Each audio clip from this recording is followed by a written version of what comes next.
Thank you, everyone. We have quorum, so I will start the afternoon session. So we will be going through the working group documents and the drafting group documents.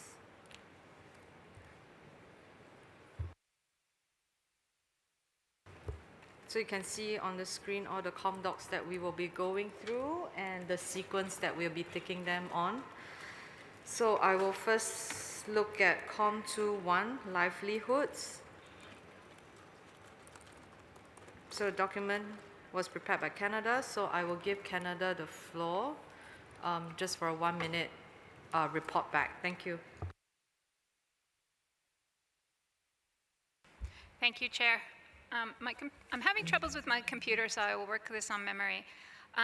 In listening to the conversation on livelihoods, we recognize that there were concerns regarding the 6 strategies that were found within the draft guidance. Canada heard all the views on the floor, and we were concerned that we would lose the opportunity to continue evaluating and having a reasoned and measured discussion on this issue, considering it was raised as great importance to a number of parties. For this reason, Canada proposed a decision to continue to examine those 6 strategies in the context of the guidance. Thank you, Chair. Thank you, Canada. United States, you have the floor. Thank you, Chair. The United States appreciates Canada's initiative with the draft decision, and we recognize that the previous intersessional working group worked tirelessly on this matter, but we remain opposed to the draft decision by Canada, as we believe further discussions on the 6 strategies would be unproductive, as the previous intersessional working group and the standing committee were unable to come to a conclusion due to the divergent views of the parties, and as a reminder that currently many aspects of the 6 strategies go beyond the mandate and scope of the convention. Thank you, Chair. European Union, you have the floor. Thank you, Chair. I speak on behalf of the EU and its 27 member states. We thank Canada for its effort in preparing the draft decisions. However, we oppose the draft decisions. We note that the suggested way forward would mean returning the matter to the Standing Committee for recommendations to COP21. The strategies have already been discussed extensively in their original form before, including in the intersessional period and at SC 78. We do not see merit in restarting the same discussions. First, while we acknowledge the amendments proposed by Zambia, they do not alter the spirit nor the fundamental direction of the strategies. As a matter of principle, we do not support either version of the strategies because they are designed to give guidance to parties on how to enhance international trade of endangered species. We also do not support incorporating the strategies into ResConf 16.6, RevCop 18. So in essence, repeating discussion would only mean revisiting ground we have already covered. Second, and equally important, we would like to recall our recent discussions on capacity constraints and the overloaded agenda, including of the SC. For these reasons as well, we should not engage in repeated or duplicative debates without a realistic prospect of a different outcome. Thank you. Brazil, you have the floor. Thank you, Madam Chair. Brazil has been drawing attention in CITES and other relevant environmental fora to the role of indigenous peoples and local communities as guardians of biodiversity. Thus, Brazil would like to express its full support for the draft decisions contained in the document. Thank you. China, you have the floor. Thank you, Chair. China strongly supports the new draft decision on livelihoods submitted by Canada. We believe that ensuring legal trade in CITES listed species delivers fair benefits to local communities is essential to enhancing the effectiveness of the Convention. CITES should continue to advance this work on the basis of what has already been achieved. Thank you, Chair. Zimbabwe, you have the floor. Thank you, Chair. Chair, we appreciate that this has been an issue under discussion for a very long time, resulting in the 6 strategies. After careful thought and several meetings, we believe this is a very good compromise decision, and you are willing to go along with it. So we encourage the House to adopt the decisions. The strategies, they seem to be good for IPLCs. We can't continue, Chair, to ignore IPLCs in CITES discussions, and this is a very good compromise. Thank you.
Okay, I'm just going to close the speaker list now. I have Zambia and Tanzania. Zambia, you have the floor. Thank you, Chair. Zambia, as the chair of this team, we urge parties to adopt this draft decision as it is very critical. Livelihood of people living alongside wildlife areas is very important. We ignore that at our own peril, Chair. So we urge parties to support this draft decision brought in by, amended by Canada. Thank you, Chair.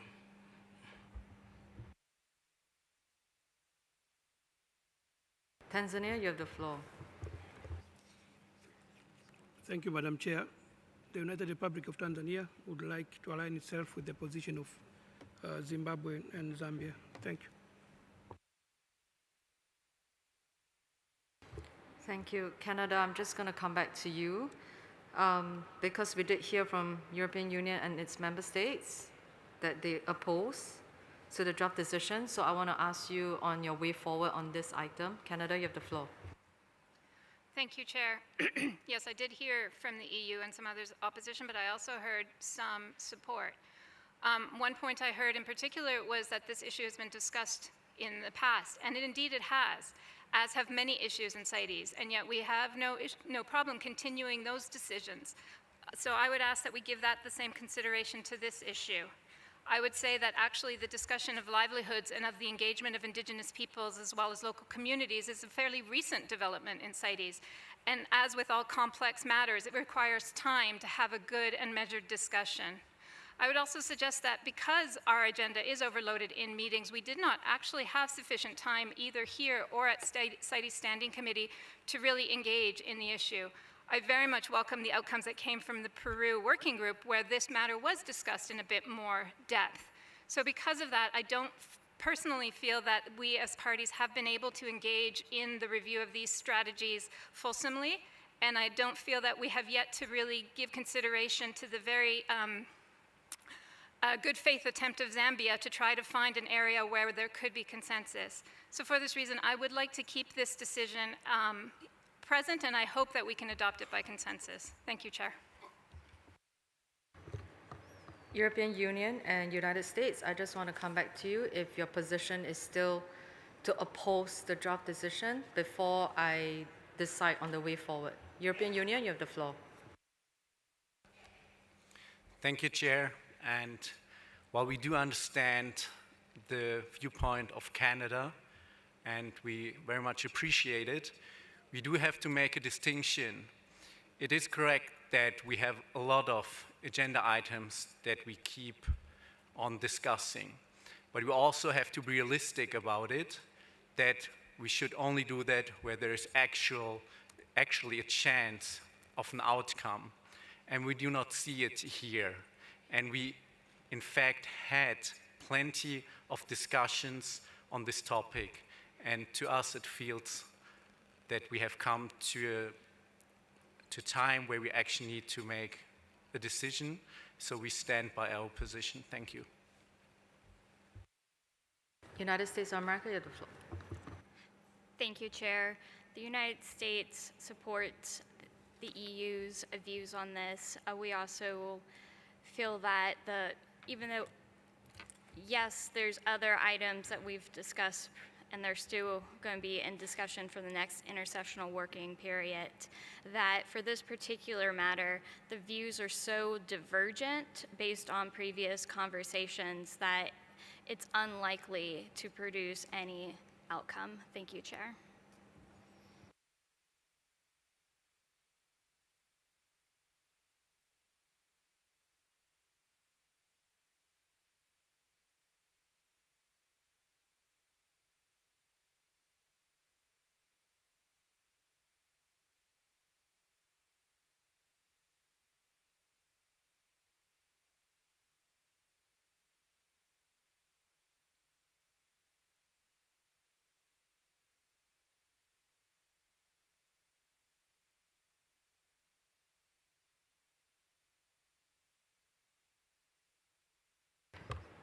Okay, unfortunately, there is no compromise. I did hear from Canada that, we will try to go with consensus, but there isn't any.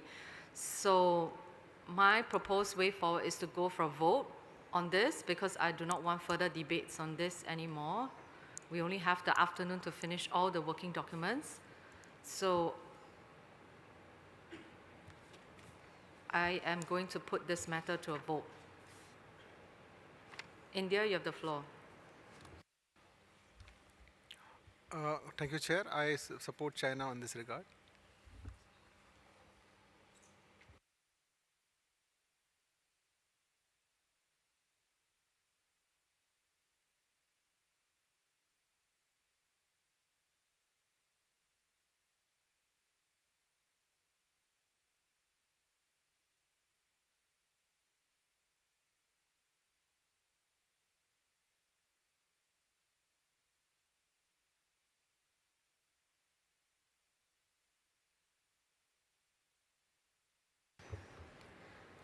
So the vote will be on COM2 document 1.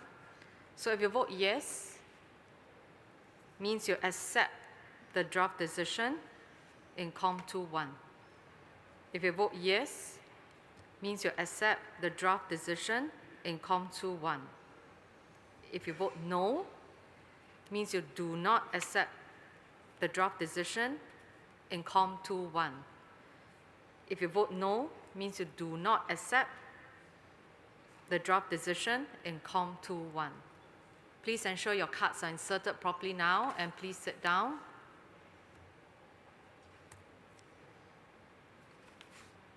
So this is a vote for document COM2-1. The voting type is by normal vote. The vote of the European Union will be cast by the individual member states. So I repeat, if you vote yes, means you accept the draft decision in COM2-1. If you vote no, means you do not accept the draft decision in COM2-1. Since this is a vote on a substantive matter, the decision will be adopted by 2/3 majority. Technician, are you ready? Parties, you have 40 seconds to cast your vote. The ballot is open now.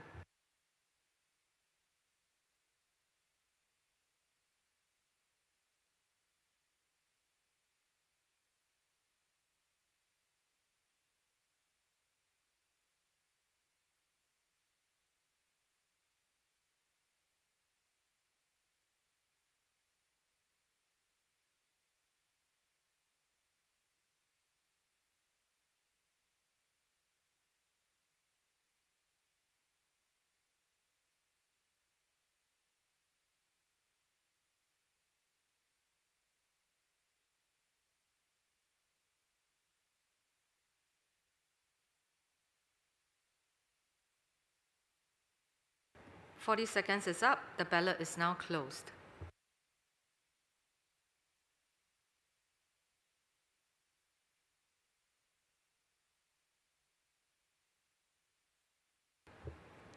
So the draft decision is not adopted by 2/3 majority.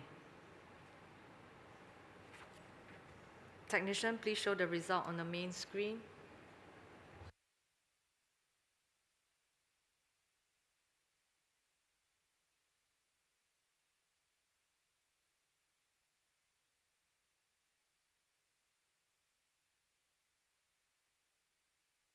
Please show the individual votes of the parties on the screen. Thank you.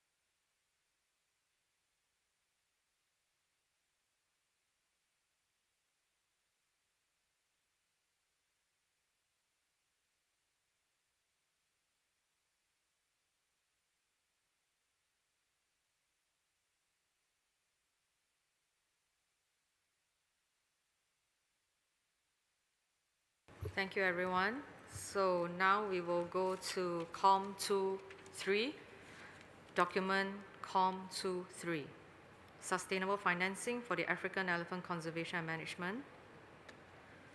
So this was prepared by the African Elephant Shearing States. Can I invite Zimbabwe to just have a 1-minute report back? Thank you. Zimbabwe, you have the floor. Thank you very much. Yes, we met as the African range states to the elephant, and we had consensus on the document. But however, we made a few changes which we posted on the group. And after further reflection, we just want to make one more quick change on 20AA, little b, after mechanisms for sustainable, we add the two words financing for. So 20AA, little b would read as follows: convene a technical workshop for African elephant range states to consider mechanisms for sustainable financing for management of elephants. Then the rest remains unchanged as it appears on the website. So just added the phrase financing for. Thank you, Chair. Thank you, Zimbabwe. I open the floor to parties. If they have any objections to this document, to the draft decisions, any objections?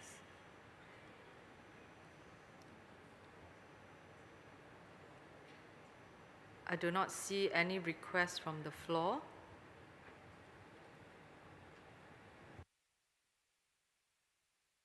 So the committee accepts the draft decisions in COM23.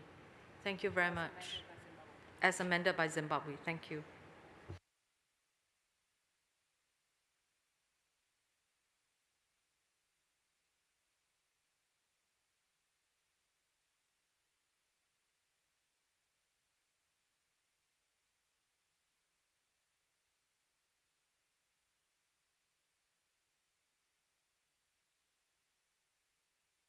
The next document is COM24, Ref 1.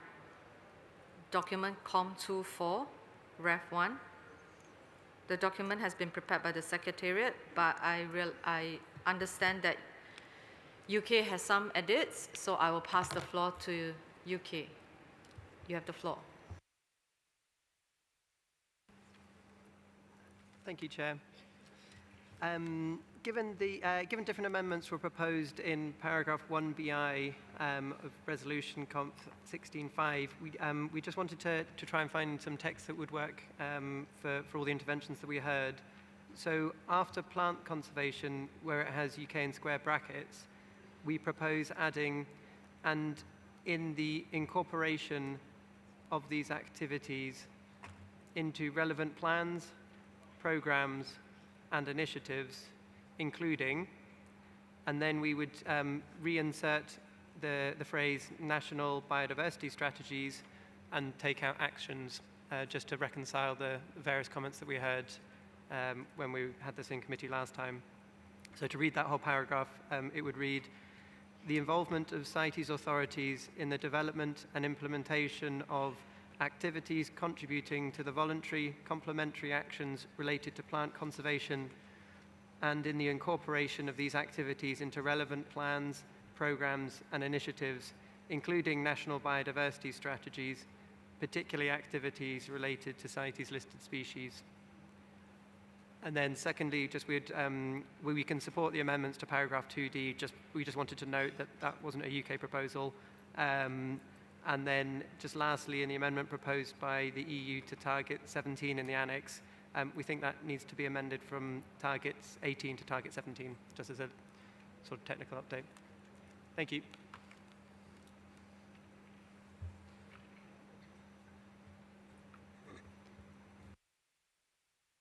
I open the floor to parties. If I have any strong, is there any strong objections to the edits in COM 24 and also the additional edit provided by UK?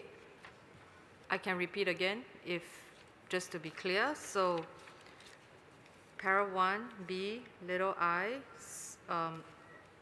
the involvement of CITES authorities in the development and implementation of activities contributing to the voluntary complementary actions related to plant conservation and in the incorporation of these activities into relevant plant programs, including national biodiversity, particularly activities, and then the rest follows.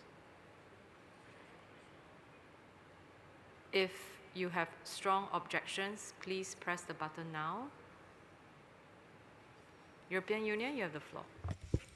Thank you, Chair. I think we would still like the global strategy for plant conservation text to be in there as China and Mexico suggested. I'm not quite sure what way we would word it to align with the UK, but I think we would like still reference to that.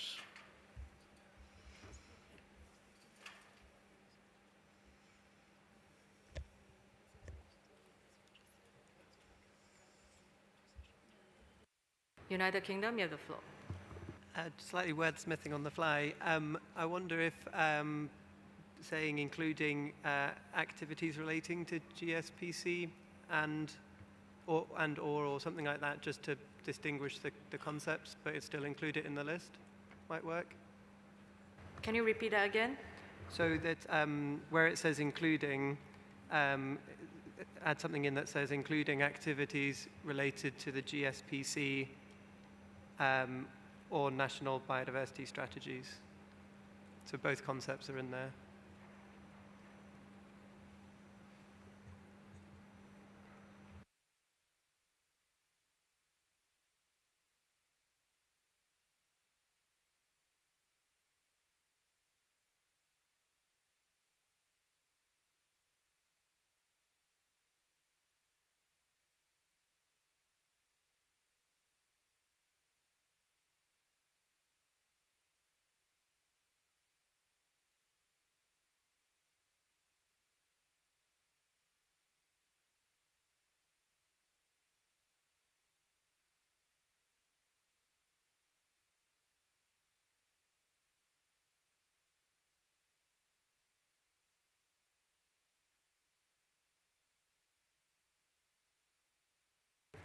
United Kingdom, just to make sure I got that correct. So your suggestion was to, after voluntary complementary actions related to plant conservation and in the incorporation of these activities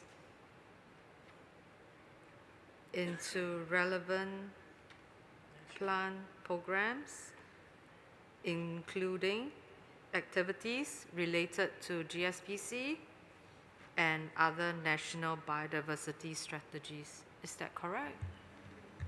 Something to that effect would work, yeah. European Union, can I get your views, please? Thank you. Yes, thank you. Once a GSPC and national biodiversity strategies are in there, I think we are happy. Thank you very much. I do not see any more. Mexico, you have the floor. Sí, gracias, señora presidenta. Perdón, me perdí un poquito. Estamos en el párrafo 1B, romanito 1, ¿correcto? ¿Podría repetir, por favor, las enmiendas? Gracias. So, 1B, little 1, numerical, Roman 1 will read as the involvement of CITES authorities in the development and implementation of activities contributing to the voluntary complementary actions related to plant conservation, and in cooperation of these activities into relevant plant programs, including activities related to GSPC and other national biodiversity strategies, particularly activities, then the rest follows. Is that okay, Mexico? Thank you. So I do not see any more requests from the floor. So the committee accepts the edits that were done in COM 24, Ref 1. Thank you. With the additional edits from the floor. Thank you.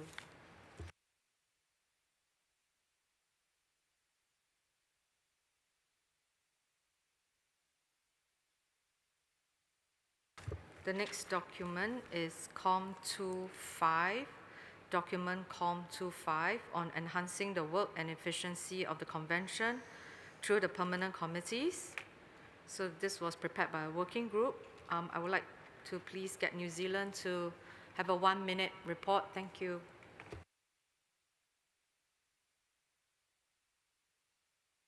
Thank you, Chair. We had a number of meetings and, oh, sorry, I wasn't expecting to do a 1-minute report. We had, I've just got to take a minute, I'm sorry. I was focusing on something else. New Zealand, it's okay. If you do not want to report, I can just open the floor to parties. Yeah, New Zealand.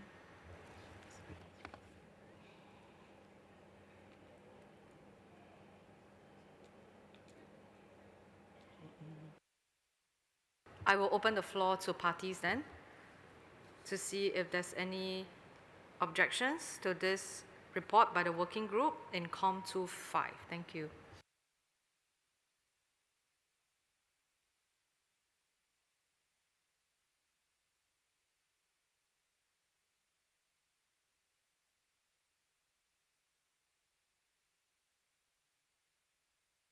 Okay, I do not see any requests from the floor.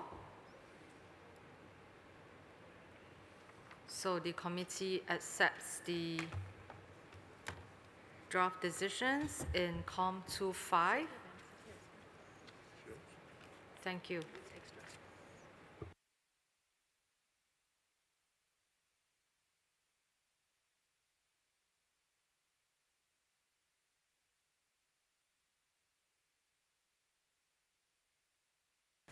The next document is COM 26, document COM 26, illegal trade in cheetahs. So this document was prepared by the Secretariat. So I think there was a lot of discussions. So we decided to get the Secretariat to clean up the proposed edits by quite a number of parties. And also, I think there's a new draft decision 20XX, which was raised by Kuwait to bring in the cheetahs into the Big Cats Task Force. So there's a bridging draft decision there. So I open the floor to parties. United States of America, you have the floor. Thank you, Chair. We do not support adoption of the additional draft decision 20.XX as suggested by Kuwait. We note that the parties have already agreed that illegal trade in cheetahs operates under different modalities than other illegal trade in big cats and therefore warrants its own work stream. Additionally, it appears that there would be some challenges with implementing the draft decision. While we have the task force outcome document and a draft decision agreed under document 41, which encourages parties to implement the strategies, measures, and activities outlined in that outcome document, there is no framework under the CITES Big Cats Task Force and no future meetings of the task force currently envisioned. So for these reasons, we do not support adoption of that draft decision. Thank you. Ethiopia, you have the floor. Thank you, Madam Chair. Today, cheetahs, one of the world's most iconic, vulnerable, and gentle big cats, are not only losing their land, they are losing their future. Across parts of Africa and beyond, newborn calves are being stolen from their dens, their mothers killed or driven away, and their tiny calves smuggled in sacks, boxes, and car trunks to feed the illegal wildlife trade. Many do not survive the journey. Many never see daylight again. The illegal trade in cheetahs is fundamentally different from the trade affecting other big cats. It is geographically concentrated, driven by the demand for live calves, and directly impact on endangered wild population. Madam Chair and distinguished delegates of parties, this is the reality on the ground that requires dedicated, species-specific actions. For this reason, merging cheetah-specific work into the broader Big Cats Task Force would dilute attention to the live calf trade, reduce visibility and priority for the cheetah range states most affected by trafficking. We therefore cannot support the new decision 20XX for the Standing Committee to be encouraged to seek opportunities for addressing the illegal trade in cheetahs within the framework of the CITES Big Cat Task Force. The standalone cheetah work program must be maintained and strengthened to ensure this endangered species receives the attention it urgently needs. We fully support the decisions 20AA, 20BB, and 20CC in Doc 45, along with the important amendments provided by us here in Ethiopia, the European Union, and Zimbabwe, as reflected in Committee to COM Doc 6. Thank you, Chair. Kuwait, you have the floor. Thank you, Chair. I think Kuwait did a compromise with this draft decision, and we are not agreeing to remove this paragraph. It is very soft wording that encourage to consider the opportunity. So it's very soft, and I think the Standing Committee might have the chance to look at merging both documents. So this is our way for compromising and accepting the document. Thank you, Chair. European Union, you have the floor. Thank you, Chair. I speak on behalf of the EU and its member states. We would like to align ourselves with the United States of America and Ethiopia and the fact that the illegal trade in cheetahs differ from that illegal trade in other big cat specimens, and therefore we support keeping the decisions 20AA to 20CC with the amendments made in the ComDoc 6.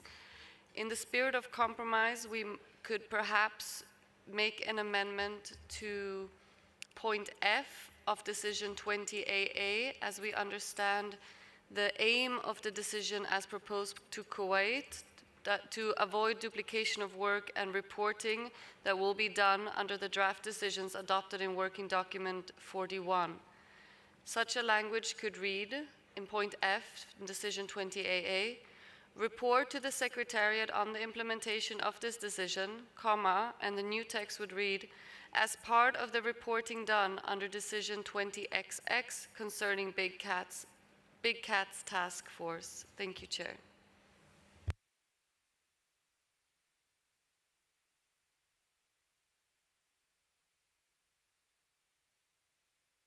European Union, can you just repeat again? As in, you are only supportive of 20XX if there's additional language in 20AAF, is that correct?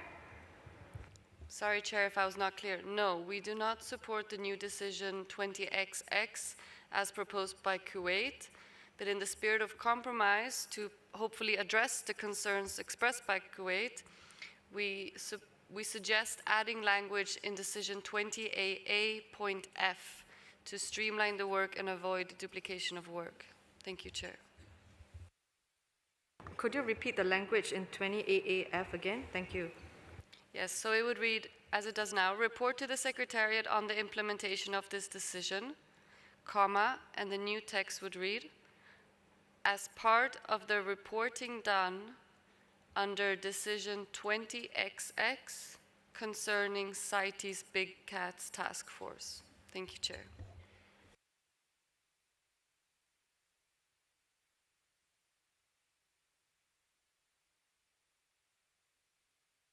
European Union, I don't quite get what.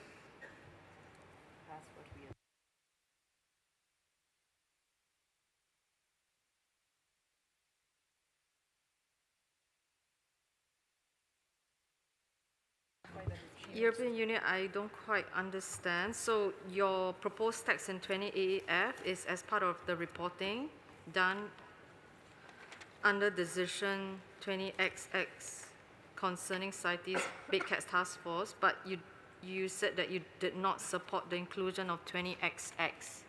Sorry, I understand the confusion now. So the 20XX in the proposed new text refers to decision 20XX in COP20 Doc 41 on the Big Cats Task Force, so not decision 20XX in COM Doc 6. Thank you.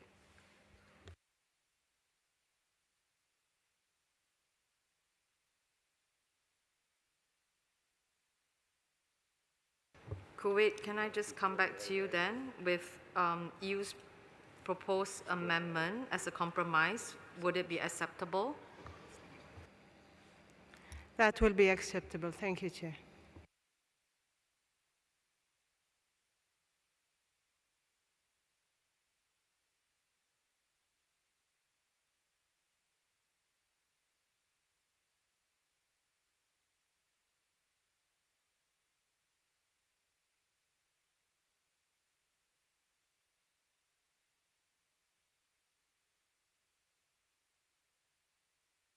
Okay, I just repeat again. So, as a compromise, EU has agreed for 28AF to be amended as report to the Secretariat on the implementation of this decision, comma, as part of the reporting done under decision 20AA of COP20.41 concerning CITES Big Cat Task Force. European Union, can I just check with you if that is correct? Yes, that is correct. Thank you. Okay, I'm going to give the floor to see if there's any objection to this amendment. If there's any objection.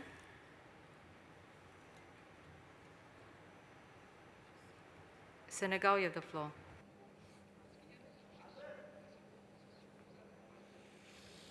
Non, je n'ai pas d'objection, sinon je rejoins l'Éthiopie dans ses commentaires avec Zimbabwe et l'Union européenne. Merci.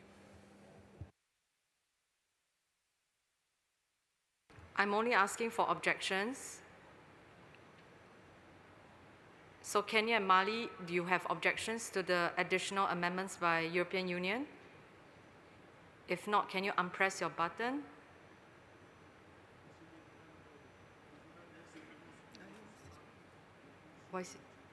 Kenya, you have the floor. Thank you, Chair.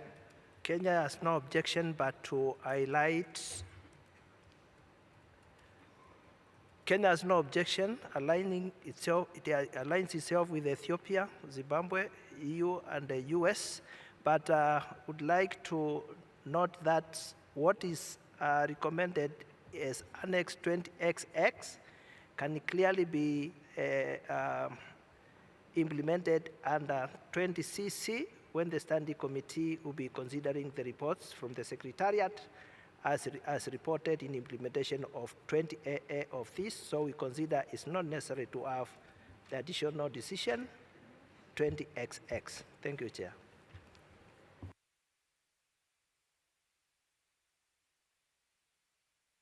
So the committee agrees to the draft decisions 28A with the amendment made on the floor for 28A little f by the European Union, which I read out just now, and then 20BB, 20CC, and deletion of 20XX.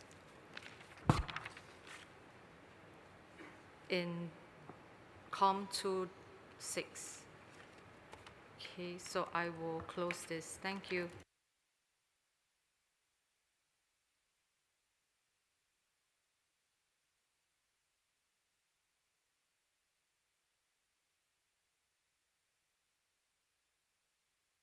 So the next document is COM27, grade 8. So this document was prepared by the drafting group composed of Malaysia, Uganda, and United States of America. I would like to see if any of the authors would want to report back on the document. Uganda, you have the floor. Thank you, Madam Chair. The document contains the edits as were proposed by Malaysia and Uganda, and Chair, in summary, the edits to draft decision 20AA are aimed at further clarifying how parties should deal with confiscated live specimens of great apes. And then there is a new decision 20BB, which aims to provide for how parties that are affected by illegal trade in great apes can be supported financially or technically. And then the edits in the now 20CC, these ones are providing for the process of how the Secretariat should develop the terms of reference and modus operandi for the proposed CITES Great Apes Enforcement Task Force. And then lastly, the new edits in the now decision 20DD, subparagraph B and C, provide for the review of the terms of reference and reporting to the 21st COP by the Standing Committee. Thank you, Chair. Thank you. I now open the floor. If there's any strong objections. Rwanda, you have the floor. Thank you, Chair. Rwanda would like to thank and appreciate the work of the working group that developed these decisions. Rwanda supports the developed decisions in COM7. However, Chair, Rwanda would like to insert some amendments on draft decision 20CC, little b, to include the insertion of in consultation with range states. So decision 20CCB would read that the Secretariat shall, in consultation with range states, draft terms of reference. Continue. Thank you. United Kingdom, you have the floor. Thank you, Chair. We'd like to extend our thanks to those involved on the working group for the revisions that they have made. However, we would just like to make one small addition to or amendment to 20AA, where it reads, parties affected by illegal trade in grey apes are encouraged to, we would prefer the word urges instead of encouraged. Thank you.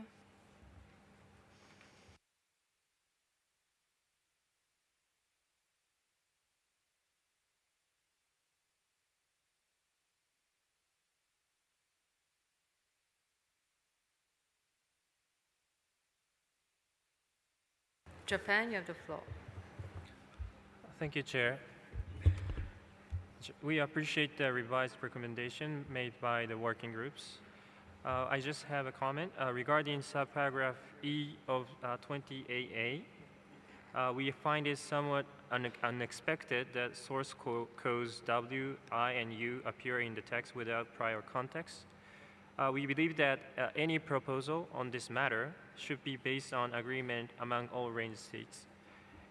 In addition, it may be more appropriate to first collect and analyze information on whether and how these source codes contribute to illegal trade. Thank you.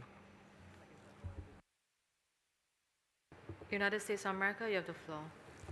Thank you, Chair. We're supportive of these draft decisions and appreciative to Uganda and Malaysia for their work on this. And we wanted to also support the suggestion from Rwanda about adding and range in consultation with the range states for 20BB, 20CC, paragraph B. And we would also add in consultation with the chair of the standing committee and the range states. Thank you.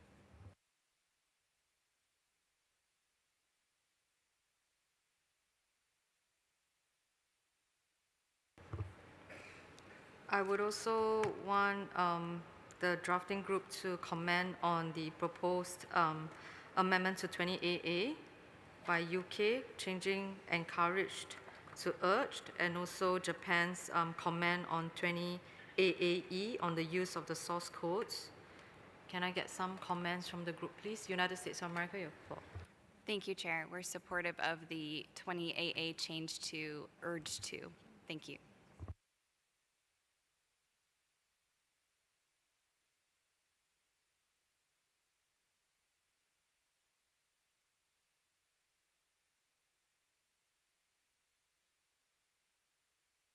So I will just go through the edits just to make sure we're on the same page before we agree to it. So for 20AA, parties affected by illegal trade in great apes are urged to, and then in 20CC little b, 20CC little b, in consultation with the Standing Committee and the range states.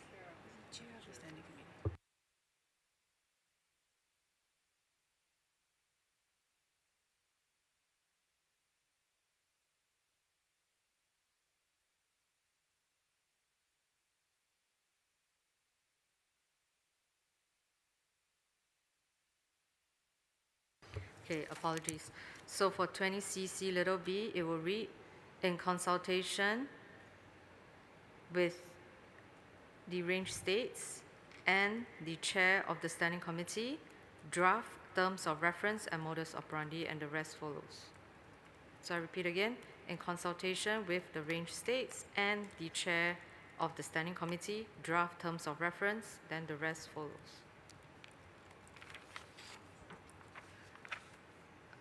Are there any objections from the floor? If not, I don't see any requests from the floor, so the committee agrees to the draft decisions with the edits made on the floor for 20AA and 20CC little b in document COM27. Thank you.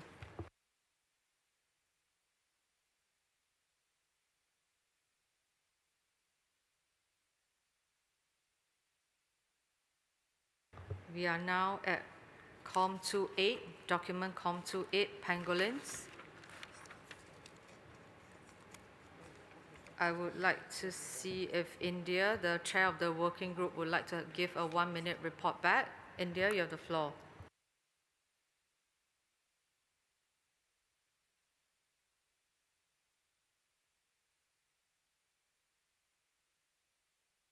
Okay, I see no request, so I will open the floor to parties.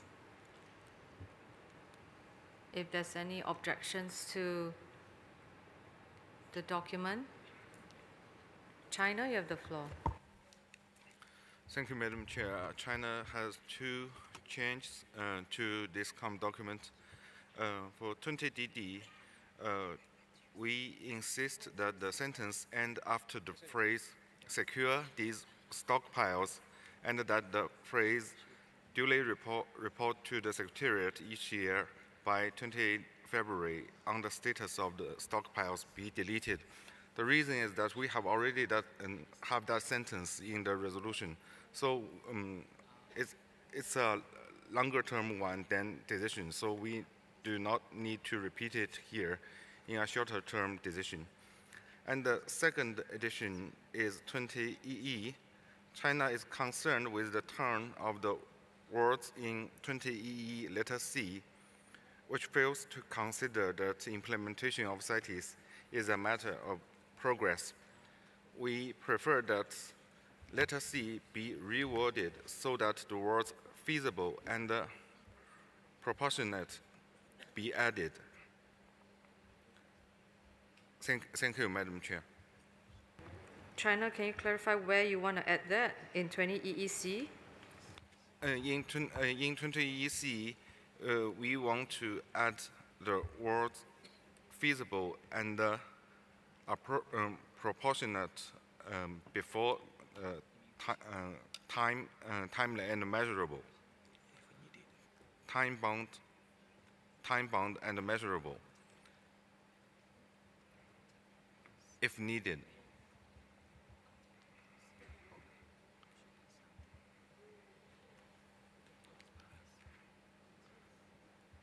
So you want to add suggest, feasible, proportionate, time-bound, and measurable recommendations. Is that correct?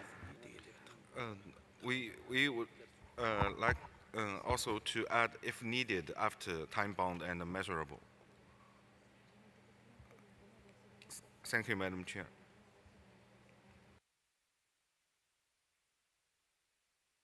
Can I suggest instead of if needed, is it okay if we replaced it with as appropriate?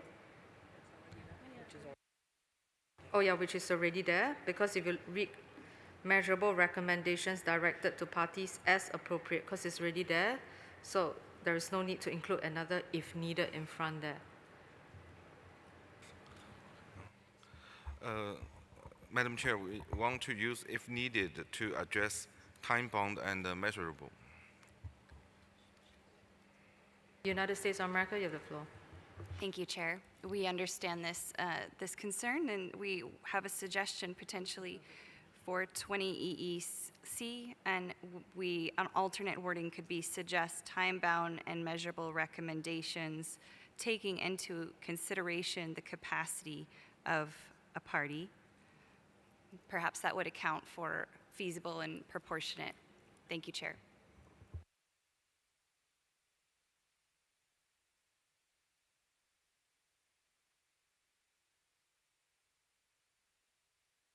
China, I'm just coming back to you. So US is suggesting suggest time-bound and measurable recommendations, taking into consideration the capacity of the party.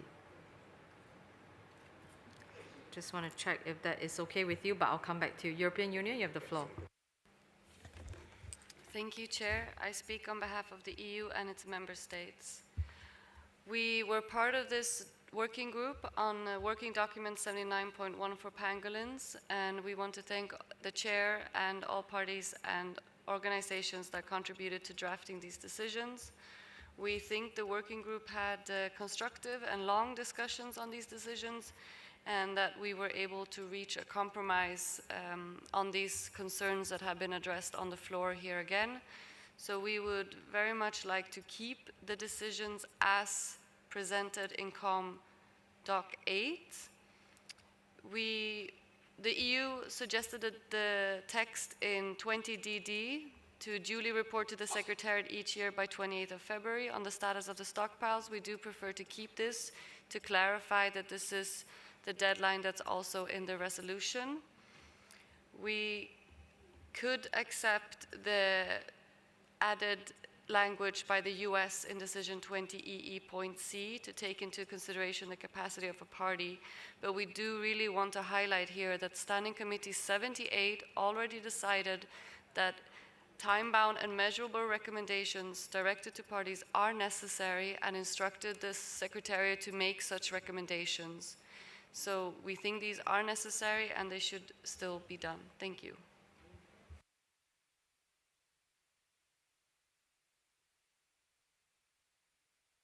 China for 20EE(c). Are you agreeable to the amendments made by the US? Thank you, Madam Chair. China believes that all the recommendations should be time-bound, measurable, but also feasible and proportionate. It's written in the resolution already, so we don't want only two words being singled out.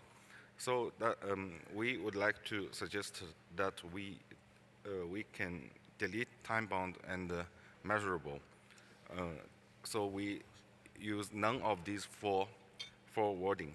But for US suggestion, we can live with it as long as we add taking into consideration of the national capability and the circumstances. Thank you, Madam Chair.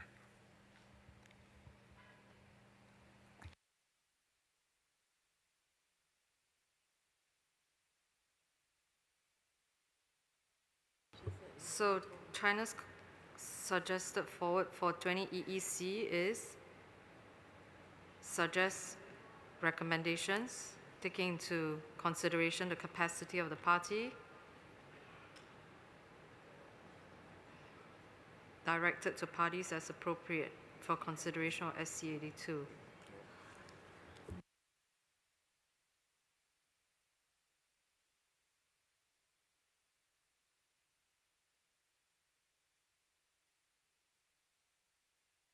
So it should be suggest recommendations directed to parties, taking into consideration the capacity of the parties as appropriate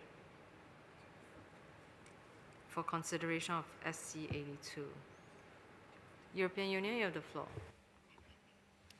Thank you, Chair. Sorry for having to come back on this again. The EU does not agree to remove time-bound and measurable recommendations. Again, this was decided as necessary by Standing Committee 78. The EU is still of the firm position that they are indeed necessary to deal with the risk of extinction of all pangolin species and the continued high levels of threat. So we are not able to agree to removing time-bound and measurable recommendations. Again, the working group did have lengthy discussions on specifically this point, and we were able to land in a compromise and agreement in the working group and would really like to stick with the decisions as drafted by the working group. Thank you, Chair. Okay, European Union, I'm just trying to see if there's any language for compromise. So if we include back the time-bound and measurable, can we say suggest, feasible, proportionate, time-bound and measurable recommendations directed to parties, taking into consideration the capacity of the parties as appropriate for consideration of SC82. I'm just trying to see if there's any compromise. United States of America, you have the floor. Thank you, Chair. We agree with the statement about this previously being agreed by the Standing Committee, and so we would retain time-bound and measurable recommendations, and again, we can put the phrase in front of that, so it would say C, taking into consideration the capacity of parties, suggest time-bound and measurable recommendations, etc. Thank you.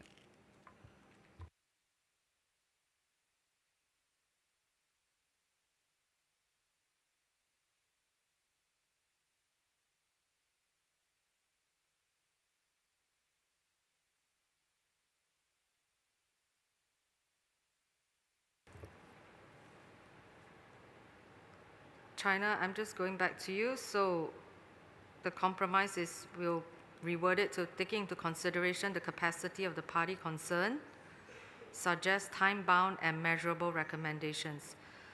So it has already taken your suggested feasible and proportionate, because we are already taking into consideration the capacity of the party concerned. So I just wanted to check if you can live with that. So taking into consideration the capacity of the party concerned, suggest time-bound and measurable recommendations. China, you have the floor. Thank you, Madam Chair. We can agree with this compromise. Thank you.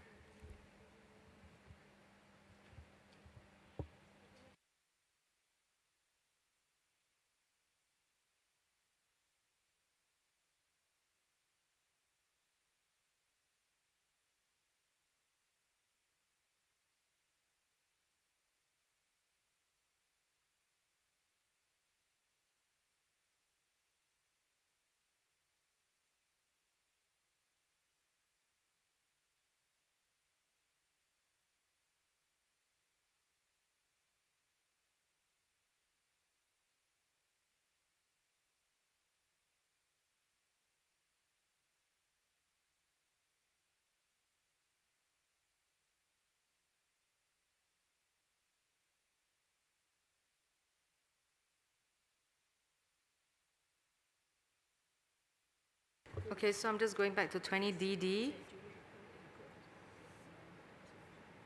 So China wanted to delete the last line and duly report to the Secretariat each year by 28 February on the status of the stockpiles, because this is already in the resolution. So we're suggesting to reword it so that, there is still due report. So I'm suggesting that we word it as, and duly report to the Secretariat in line with the resolution 17.10. Is that okay with everyone? So there is still a sentence on due report. And it's just in line with resolution 17.10, which already says the 28th February.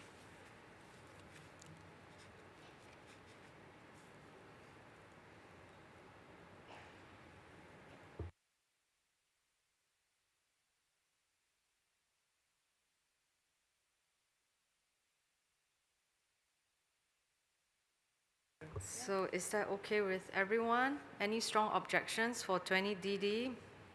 My suggestion to just say and duly report to the Secretariat in line with the resolution 17.10.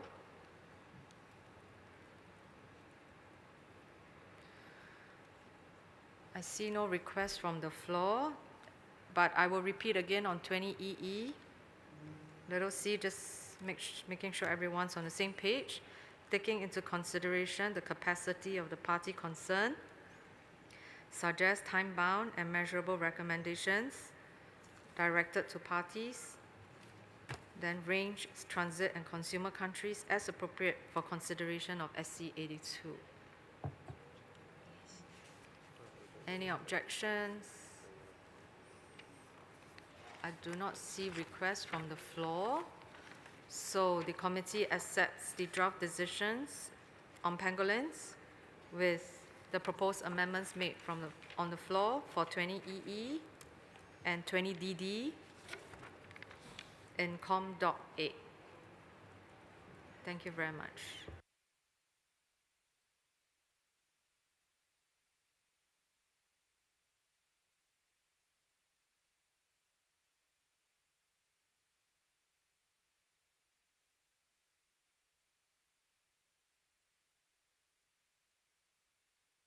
So Secretariat has requested to delay Com2 10 and 16 on CITES and on Com15 on CITES and forests. So Com10 and 16 on CITES and Com15 on CITES and forests, because the responsible Secretariat staff is in Com1 now on another topic. So we will now move on to Com211. Com211.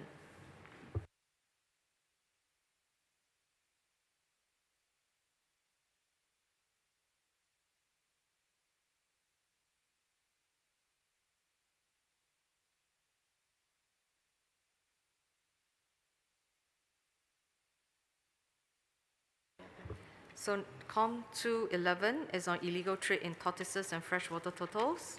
So there was a drafting group and prepared by Panama and United States of America. Panama, would you like to have a 1-minute report back? Thank you. Gracias, Madam Chair. Este documento ha sido elaborado por Panamá y Estados Unidos sobre la base de los documentos 47.1 y 47.2, tras el debate celebrado en la 9ª sesión del Comité 2. En él se presentan 2 decisiones que, en resumen, instan a la Secretaría a preparar un informe sobre el comercio ilegal de tortugas terrestres y de agua dulce y a presentar recomendaciones a la 82ª reunión del Comité Permanente. Esto está sujeto a la disponibilidad de recursos extrapresupuestarios. Panamá quisiera agradecer a la Secretaría y a la Decisión de Estados Unidos por su apoyo y colaboración en esto. Gracias, Madam Chair. I open the floor to parties for any strong objections to this draft decisions in COM211. Any strong objections?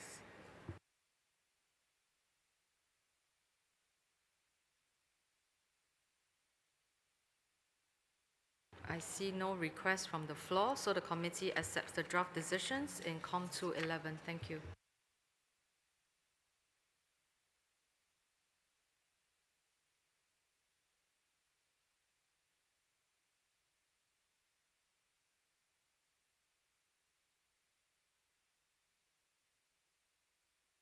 The next document is COM212. COM212. Draft decisions on trade in threatened endemic species. It was chaired by Australia, so I give the floor to Australia. Thank you, Chair, and thank you to the large group of parties and observers that participated in this working group. We present 5 draft decisions based on the document from Brazil and Ecuador.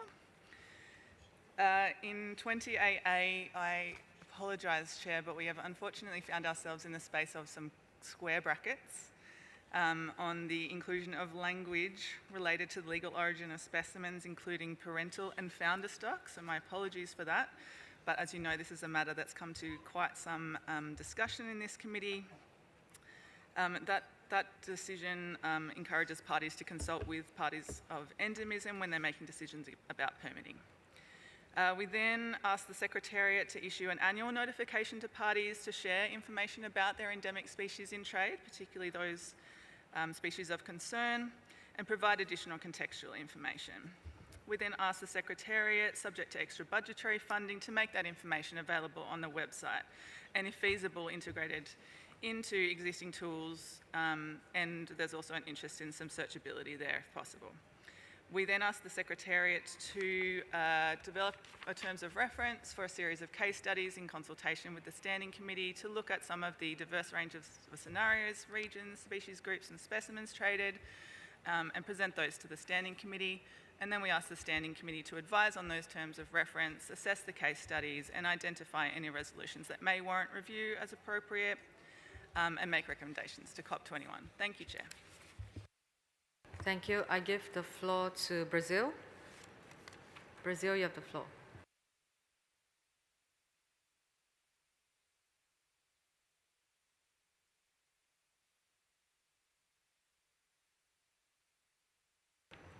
Brazil, you have the floor.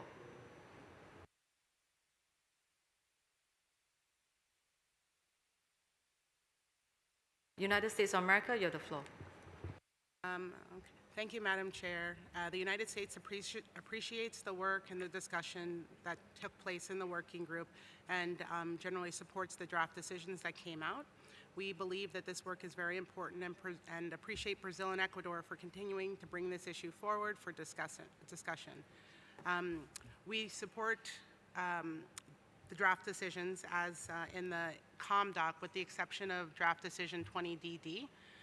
The United States proposes redirecting that draft decision 20DD to parties, non-governmental organizations, intergovernmental organizations, academia, and other relevant stakeholders. We feel these entities are best suited to support CITES in undertaking these case studies, and in many cases have already done the work, and it just needs compilation. We'd like to also note the information document 16 submitted by Ecuador on trade in Galapagos iguanas as a great example. Every year there are hundreds of academics that are looking for research projects that have real-world application, and they wish to support practitioners, and I think this draft decision provides them with the information that parties have identified as helpful to strengthen CITES implementation. In our new draft decision, which replaces 20DD, we have tried to capture all of the elements raised by the working group. And so I can read out our new draft decision now. It's 20XX, or revised 20DD, invites parties, non-governmental organizations, intergovernmental organizations, academia, and other relevant stakeholders to develop and/or submit case studies on trade in endemic CITES species. These case studies should, little a, cover a diverse range of scenarios, regions, taxa, and the type of specimen in trade. B, present examples where international trade in endemic CITES-listed species raises conservation concerns. C, include analysis on the species' trade history, trade pathways, and networks, and primary consumer markets. D, outline impacts of trade on the conservation status of wild populations. E, examine how demand for these species impacts the cultural and spiritual values and traditions of the country of origin. F, describe relevant stricter domestic measures pertaining to the species, including applicable provisions, restrictions or taking, e.g., restrictions on taking or export, history, amendments, and domestic implementation and enforcement. G, identify any issues related to the legal acquisition and verification of specimens in trade. And H, submit case studies developed under these decisions to the Secretariat to share with the Standing Committee for consideration. We also believe that these case studies developed by some of our CITES stakeholders could also be uploaded in this new mechanism that our Committee 1 colleagues are discussing under the identifying information on species that may or not be at risk of extinction or threatened by international trade. Thank you, Madam Chair. Brazil, you have the floor. Thank you, Madam Chair. Brazil appreciates the work of the In-Session Working Group, which benefit from a rich exchange of views and demonstrated the centrality of the discussions on endemic species and CITES. We support the document as it reflects the constructive discussions held within the group. Regarding the remaining brackets in the text, we may offer a compromise solution. We fully recognize that legal acquisition findings on parental breeding and founder stock should take place in that specific group. At the same time, we already know that the term founder stock is going to be discussed in the intersessional working group on legal acquisition findings. Thus, we offer the following compromise solution that we hope could achieve consensus. We would suggest deleting the text after the expression legal origin of specimens at 28A and replace it with the following text.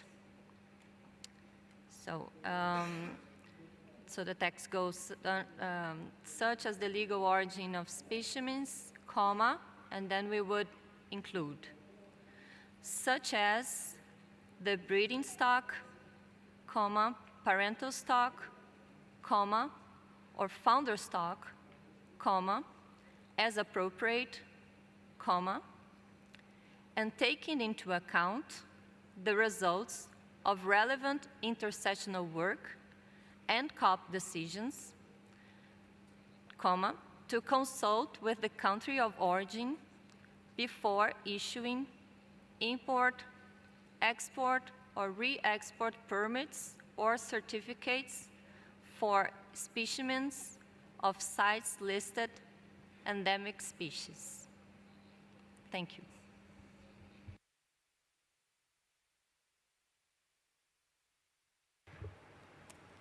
Thank you. So I'm opening the floor to parties to comment on the edits by the United States and also Brazil.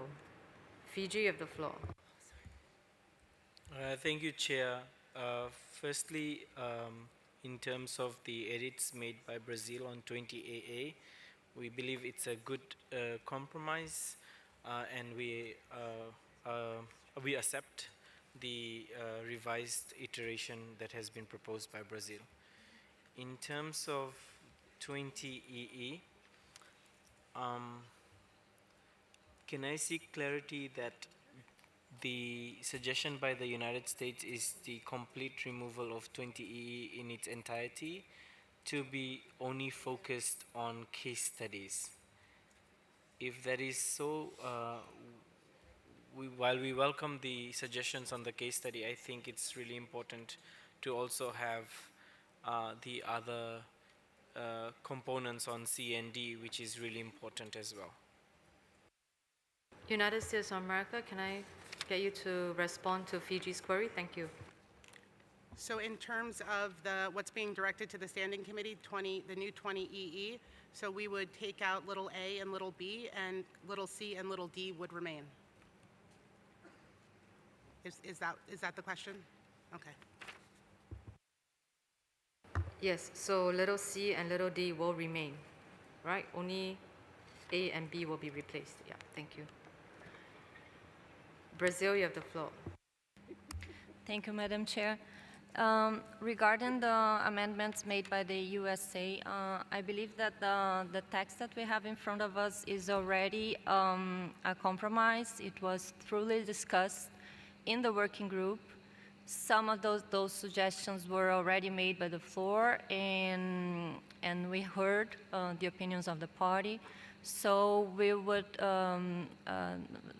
will not agree with changing the paragraphs as proposed by the U.S. Thank you. Russian Federation, you have the floor. Спасибо, госпожа председатель. Российская Федерация поддерживает предложение Бразилии по документу. И хотели бы уточнить вопрос, связанный с ответом стран, которые являются странами происхождения эндемиков. Если это возможно, то добавить предложение в решение 20AA countries of origin are encouraged to provide prompt response in accordance with decision 20AA. Данное предложение мы просто хотели уточнить с целью того, чтобы страны при запросе своевременно получали информацию от стран, где находятся или обитают соответствующие эндемичные виды. Если это возможно, то добавить, но мы здесь гибкие в предложении. Спасибо.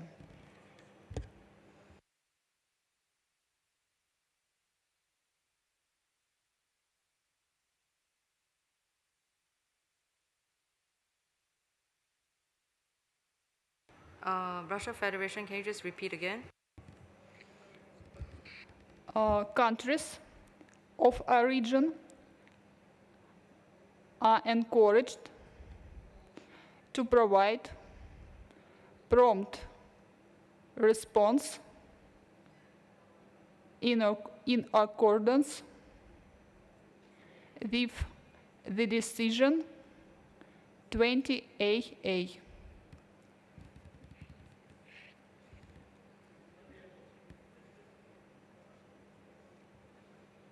So can I just check that you wanted this after 20AA, or where do you want to insert it? Добавить в решение 20AA, да, как маленькую b, если возможно.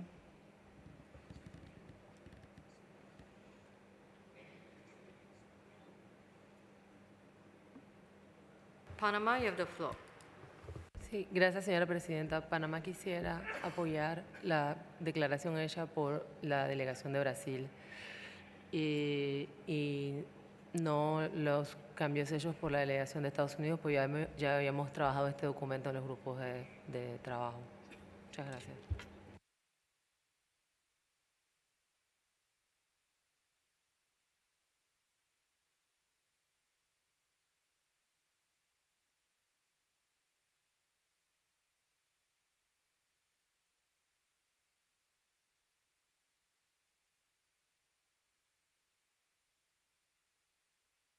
Okay, I'm going to close the speaker list already because we really don't have time to reopen this and there are a lot of edits.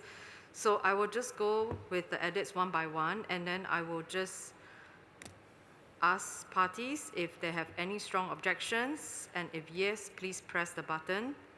Okay, so that we can move on, because yeah, we are just sort of like reopening everything again because there's just too many edits. So now I will look at 20AA. I did hear support for Brazil's edits,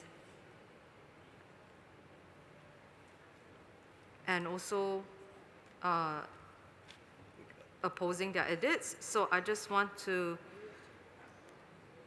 ask parties for 20AA for Brazil's edits as a compromise, right? As a compromise to the parental or founder stock. Are there any strong objections?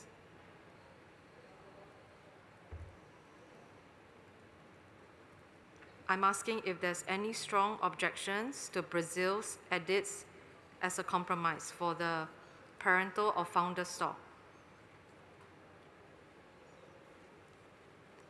So I have Israel and United States of America, so I'm assuming that you oppose the edits.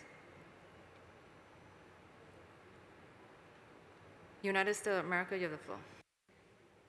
Thank you, Madam Chair. The United States does not oppose the edits. We'd like to retain accepting permits in draft decision AA.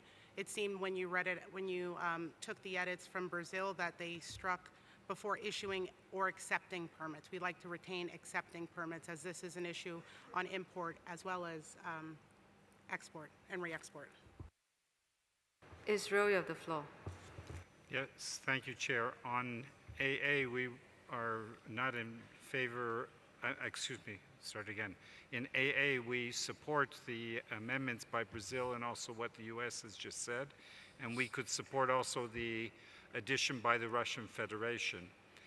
While we have the floor, we would like to address 20E, or you coming to that later? Yeah, we're coming to that later. Thank you, Chair.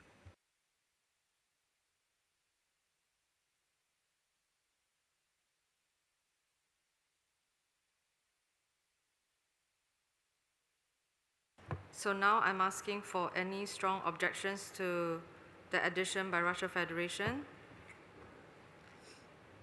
So 20AA. On countries of origin are encouraged to provide prompt response.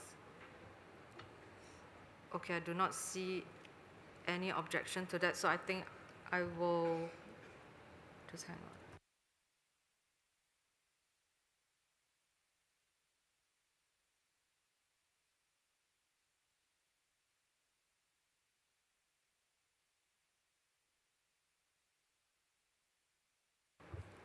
Brazil, can I get you to read out 20AA again so that everyone is clear on what are the amendments? Thank you. Sure. So directed to the parties. Should I read the whole paragraph, Madam Chair? No, just after legal origin of specimens will do. Thank you. Okay, perfect. Thank you. So legal origin of specimens, comma, such as the breeding stock, comma, parental stock, comma, or founder stock, comma, as appropriate, comma, and taking into account the results of relevant intersectional work and COP decisions, comma, to consult with the country of origin before issuing import, export, or re-export permits or certificates for specimens of CITES listed endemic species.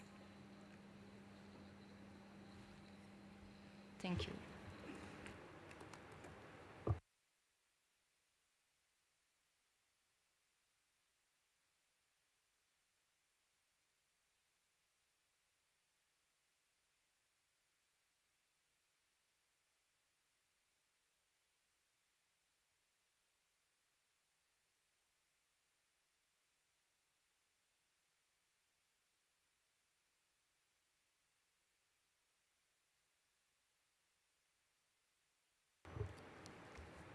Brazil, just on the before issuing import, export, re-export permits or certificates, I think the US wants to retain all accepting permits or certificate, because your edits is only retains issuing but not accepting. So I just want to see if you can compromise where we just have before issuing import, before issuing or accepting import, export, re-export permits or certificates, or just leave the language as it is.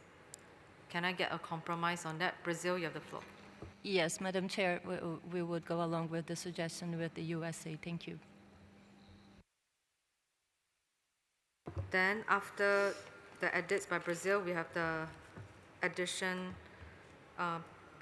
para by Russian Federation. Countries of origin are encouraged to provide prompt response in accordance with the decision 20AA. I didn't see any strong objections to that. Canada, you have the floor. Thank you, Chair. Apologies. I don't have a strong objection, but I do find it, the phraseology of sort of referring back to the same decision to be awkward. And I was wondering if it would be acceptable to the Russian Federation if we could reformulate the point as B, countries of origin are encouraged to provide prompt response, and here instead insert to any request for consultation received.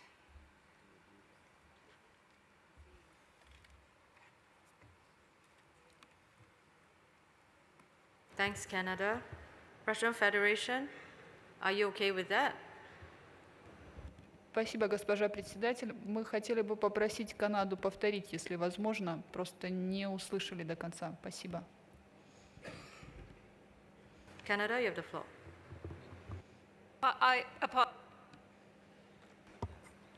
Apologies. I will repeat it slowly. So the beginning remains the same. Countries of origin are encouraged to provide prompt response to any request for consultation received. So this latter half would just replace in accordance with the decision 20AA, and I think it just flows a bit better that way because it's all within decision 20AA. Thank you, Chair. Thank you, Canada. Russian Federation. Да, спасибо, госпожа председатель. Мы не возражаем, поддерживаем. Спасибо.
Okay, United States of America, I just want to get a compromise. So for 20DD, so you wanted to direct to parties, NGOs, IGOs, and you had a long paragraph. Can we just shorten it to invite parties, non-government organizations, intergovernmental organizations, academia, and other relevant stakeholders to develop and or submit case studies on trade in endemic CITES listed species? And then so we don't include all the details in the decision. Thank you, Madam Chair. We can, and maybe we can just reference this COMDOC in that decision. So all of the work that the working group has done over the 5 hours that we've met in Samarkand is not lost, so we can reference the COMDOC. I think that would be an agreeable compromised approach. Noted, we will note that in the summary records. Thank you. Fiji, you have the floor. Thank you, Chair. I think we still have serious concerns with the proposed amendments for the replace tax. I think this formulation would substantially weaken what we have carefully negotiated, the mandate that focuses on the representative case studies. And it's also built on the Standing Committee approval terms of reference, which is also grounded in the issues raised by party submission under 20BB. So for us, this structure is essentially is very essential in ensuring that the outputs are reflected in a way that we could not only solely rely on case studies. So again, I think this my justification is just simple, that this proposal will shift us into a broader, less targeted study that would dilute really the purpose that is agreed by the working group. And for Pacific seeds, especially for Fiji, this is going to reduce the ability of the convention to address unique threats to endemic species, particularly those that have already experienced irregular international movement, often without consultation with rain states. Thank you.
Okay, I have a long list of speakers, and like I said, we don't have time, and we are reopening all the edits again, and this was a working group that took 5 hours, as you guys have said, so I really don't want to reopen the debate. So what I'm suggesting is, for 20DD, we go for a vote. It's either we keep the original or the US edits. Okay, so we will.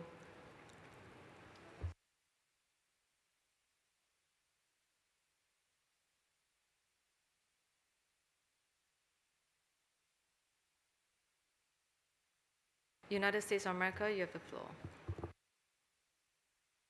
Chair, if it would be helpful, I can read out our edit just one more time, or do you have it recorded so everyone understands that these are the same elements that were discussed in the working group? I have just redirected this work to outside CITES stakeholders.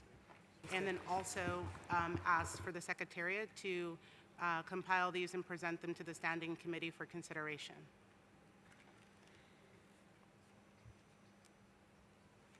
Being mindful of the resources on the Secretariat, and that this expertise in compiling these case studies may lie elsewhere, and that we already agreed to commission the work out.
So as I said, my way forward is to go for a vote, and it's almost 4 o'clock, and we have a lot of we still have documents to go through. I do not want any more debate. So for 20DD, and as mentioned, the working group took a long time to discuss this, and I really want to appreciate their work for it, to come to a compromise. So for the vote, I will look at 20DD, the original version, as presented in COM 212. Okay, COM 212, the current version, 20DD. Brazil, are you raising a point of order? If not, I'm not giving the floor on the debate anymore for 20DD. I'm going for a vote. Brazil, you have the floor. Thank you, Madam Chair. No, we were just seeking clarification on exactly what we are voting for, but I think it was very clear now from your intervention that we are voting the original language as it is in the COM doc, right? If so, we vote yes or no for the original proposition that it's on the COM doc. Thank you. Yes, so if you vote yes, means you accept 20DD as it is in COM 212. So if you vote yes, you accept 20DD as presented in COM 212. If you vote no, means you do not accept 20DD as presented in COM 212. If you vote no, means you do not accept 20DD as presented in COM 212.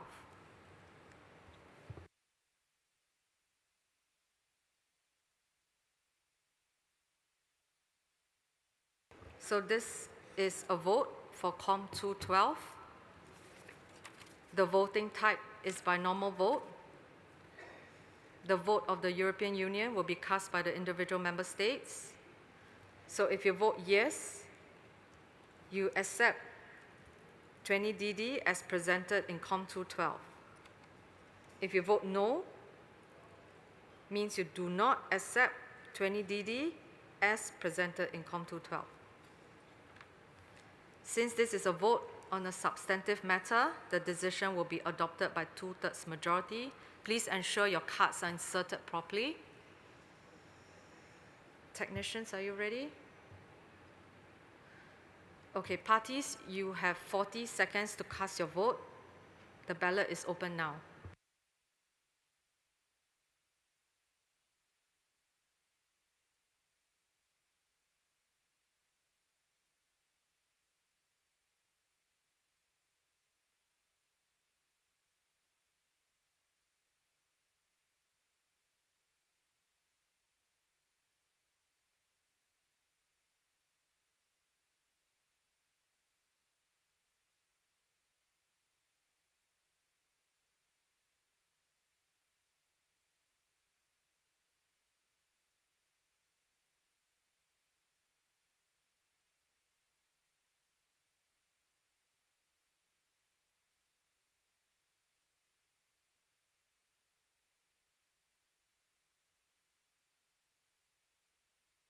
So 40 seconds is up. The ballot is now closed.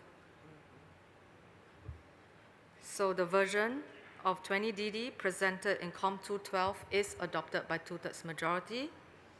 Technicians, please show the result on the main screen.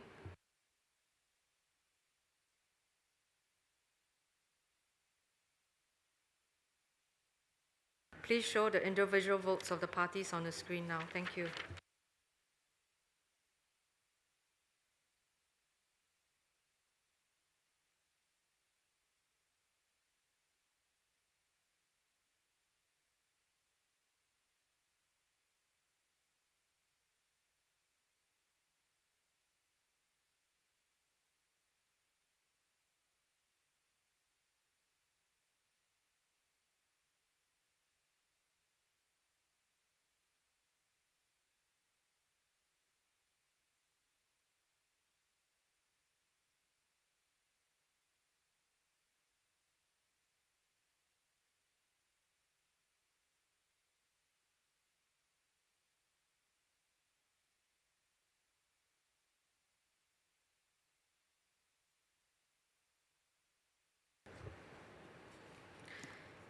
Okay, so the committee accepts the draft decisions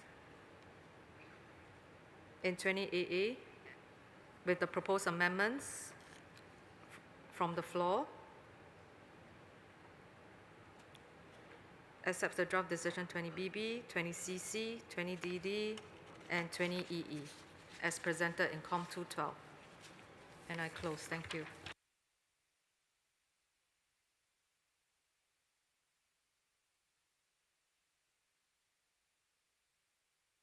Okay, the secretary in charge of CITES is here, so we will go back to COM 210.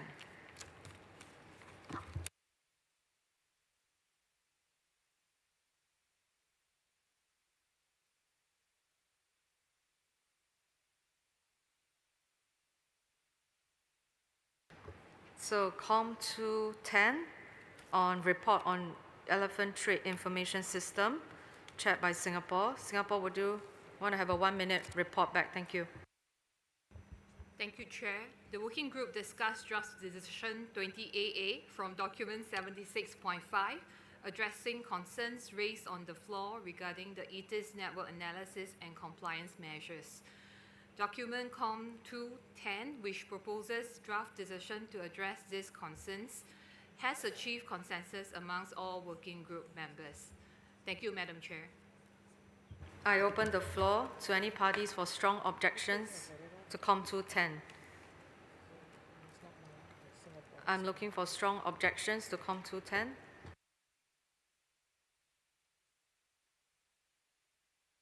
I see no request from the floor. So the committee accepts the draft decision as presented in COM 210. Thank you.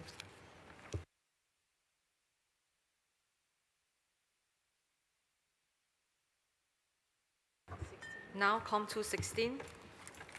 COM 216, CITES categorization of parties, chaired by Singapore.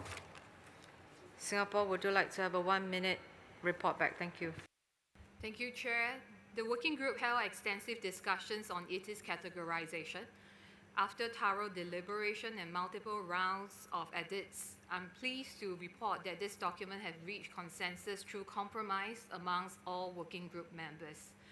Document COM 216 has been prepared by the working group on CITES categorization of parties on the basis of document CoP20, document 43. I would like to take the opportunity to thank all working group members for their constructive engagement. Thank you, Madam Chair. I open the floor for parties for any strong objections to COM 216. Any objections to COM 216? I see no request from the floor, so the committee accepts the guidance to be used by traffic in step 1, para A of the guidelines to the NIAP process.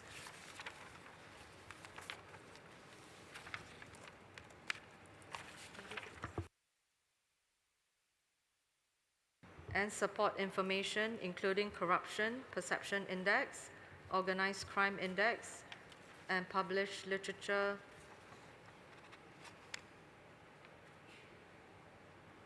peer-reviewed literature can be used by traffic as contextual information in the identification of parties requiring attention in the CITES reports. And also agree to the draft decisions presented in COM 216. Thank you.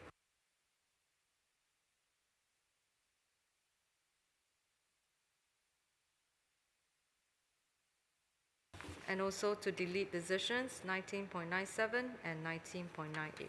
Thank you.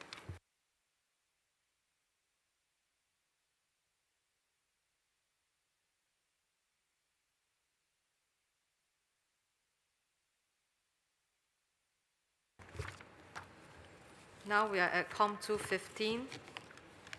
COM 215, CITES and forests.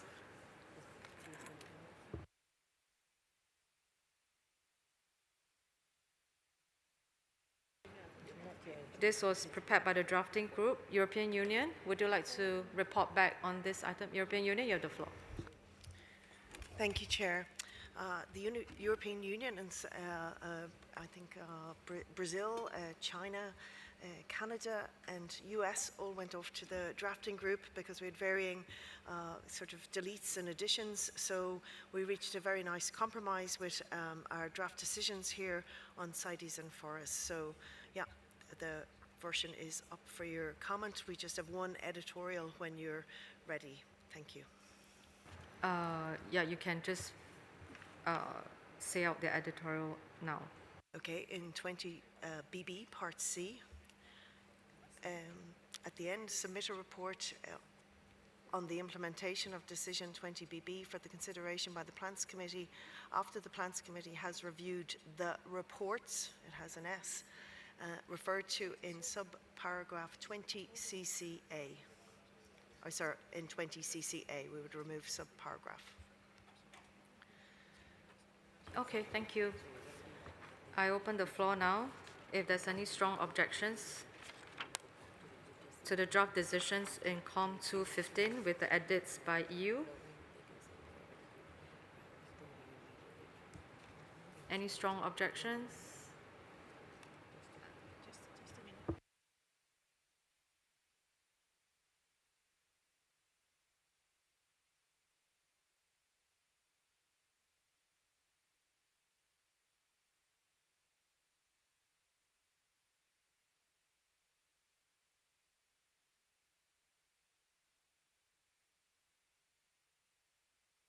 Okay, I see no request from the floor. So the committee accepts the draft decisions as presented in COM 215 with slight editorial changes by the EU in 20 BB little c, and also delete decisions 19.32 to 19.34. Thank you, and I close this.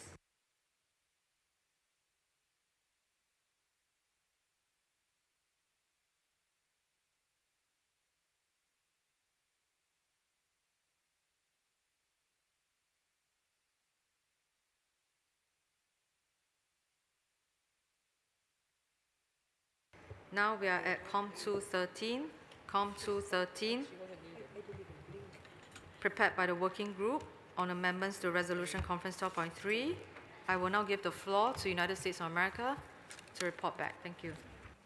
Thank you, Madam Chair. The United States chaired the working group for proposed amendments to 12.3.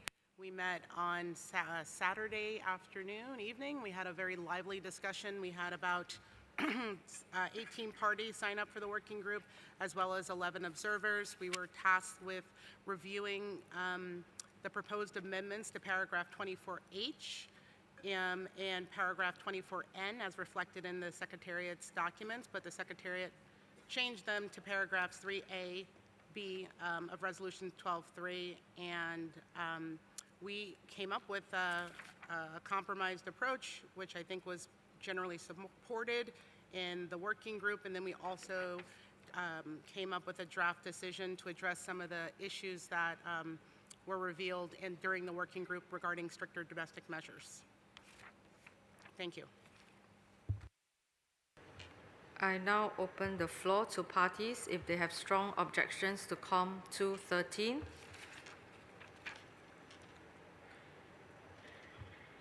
Cameroon, you have the floor. Merci beaucoup, Madame la Présidente, pour la parole. Je voudrais souligner qu'il y a eu d'importantes discussions, comme l'a souligné Madame Thier, et sur le point concernant les impacts réels des délais extrêmement longs découlant de l'application des mesures internes plus strictes par certaines parties, allant pour certains délais à plus d'1 an et parfois même sans feedback aux pays exportateurs. Le Cameroun signale par exemple que certains partis comme l'Union européenne ont dans leur réglementation nationale plus stricte des délais clairs mais qui ne sont même pas respectés. Dans le groupe de travail, il n'y a pas eu véritablement consensus dans la proposition de retenir un délai, malgré plusieurs discussions. Alors, le Cameroun, par souci de compromis, a proposé d'avancer dans le document tel qu'indiqué par Madame Thier, la présidente du groupe, mais en proposant l'amendement ci-après qui n'a pas été retenu faute de temps imparti pour le débat. Et nous souhaitons les resoumettre ici en plénière, notamment au niveau du paragraphe 20A, il y a eu la proposition d'ajouter un bout de phrase dont je peux faire lecture, notamment en établissant des délais clairs et prévisibles pour le traitement des formalités requises pour le commerce. C'est un élément qui a été proposé par les pays d'Afrique centrale, mais par faute de temps, cette recommandation n'a pas été intégrée. Et enfin, le Cameroun a également suggéré de supprimer au niveau de la dernière phrase de ce même paragraphe 20A, le bout de phrase ci-après, s'acquitter des obligations découlant des mesures nationales plus strictes, qui nous semble plus exigeant que le contenu du paragraphe qui a été convenu dans le groupe de travail. Je vous remercie, Madame la Présidente.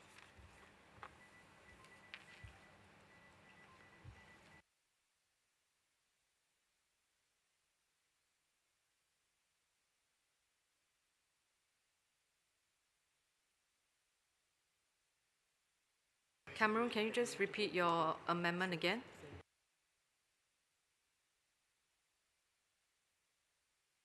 Au niveau du paragraphe 20A, la formulation telle que proposée par le document qui est validé dans le groupe, nous proposons d'ajouter à la première phrase. Je peux la lire si vous permettez. Il est recommandé aux partis ayant adopté des mesures nationales plus strictes de veiller à ce que les formalités administratives et les procédures réglementaires nécessaires à la mise en œuvre de ces mesures soient accomplies en temps utile et de manière efficace, conformément à l'article 8, paragraphe 3 de la Convention. Donc là, nous proposons d'ajouter, notamment en établissant des délais clairs et prévisibles pour le traitement des formalités requises pour le commerce. Ça, c'est la proposition que nous formulons d'intégrer. Et le reste, sans changement. Et à la deuxième phrase, nous proposons de supprimer à la fin de la deuxième phrase et que la phrase soit « Il est également recommandé aux parties concernées de fournir des réponses complètes, exactes et en temps opportun aux demandes d'informations nécessaires ». Donc, on supprime le reste, mais on met pour la fluidité du commerce.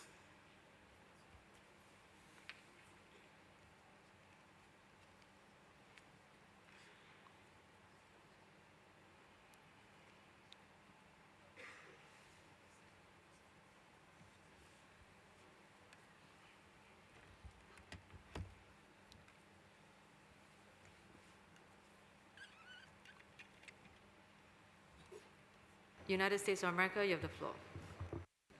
Thank you, Chair. The United States supports the recommendations in COM2 Doc 13, as this was already a compromise from the group. The United States was a member of the in-session working group, and the document proposes the most appropriate way forward given all the concerns we heard during the working group. It is our opinion that these concerns stem from a specific issue regarding timber imports and attempting to resolve a specific stricter domestic policy conflict between parties by amending a resolution that will have broader implications on all parties and cited listed species is inappropriate. We are sympathetic to the concerns expressed by Cameroon and the other original proponents of the documents, but CITES parties are allowed to have stricter domestic policies. If each party that had an issue with the United States domestic process for determining if an application meets the issuance criteria, the U.S. Endangered Species Act, to propose changes to a CITES resolution, it would take up a lot of time in these meetings. More importantly, the COP is not the appropriate venue for specific complaints regarding a party's particular stricter domestic policy. There could be improved communication regarding regulatory procedures required for the implementation of stricter domestic policies between involved parties to facilitate timely international trade. But a reminder that this is a two-way street and it takes effort on both sides. This is why the recommendations in document 13 propose new decision recommending parties to have better open communication regarding these matters is a big step forward to the right direction. So therefore, we do not support the new amendments from Cameroon, but we would support Cameroon's note of not having sufficient time to debate this issue. Thank you, Chair. European Union, you have the floor. Thank you very much, Madam Chair. The European Union and its member states were very grateful for the opportunity that we were given to discuss working document 48 in the working group. I think it gave us the space to understand each other's concerns and to arrive to an agreed way forward, which is reflected in ComDoc 13, and which we fully support. We are not ready now to start supporting insertions suggested by Cameroon, as the text in ComDoc 13 is already the result of that compromise following that dialogue. Thank you.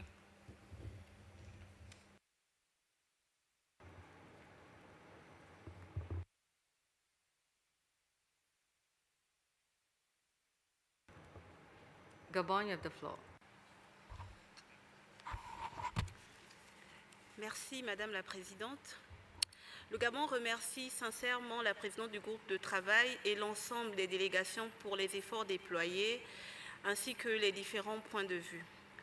Nous prenons la parole pour soutenir la proposition d'amendement du Cameroun. S'agissant de la deuxième proposition d'amendement concernant la décision, le projet de décision 20AA, nous voulons simplement préciser que garder le point selon lequel s'acquitter des obligations découlant de ces mesures nationales plus strictes nous paraît redondant, sachant que dans la mesure où l'obligation de fournir des informations en réponse aux mesures nationales plus strictes a déjà été énoncée précédemment. À cet effet, la suppression proposée par le Cameroun permettrait d'alléger le texte et d'éviter une répétition inutile tout en préservant le sens et l'esprit de la décision. Je vous remercie. Okay, I've heard from European Union and also the US that, this is actually a compromise text already, that there was much discussion.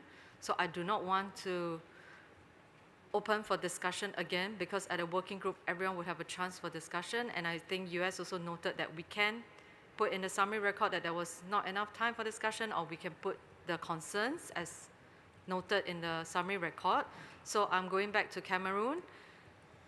If you are willing to go for a compromise, if not, then I will suggest alternative methods such as voting. Cameroon, you have the floor.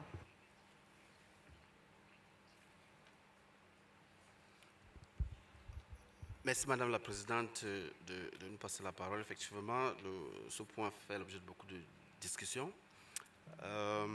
Sur la proposition de suppression, on peut suggérer la mise aux voix. Merci.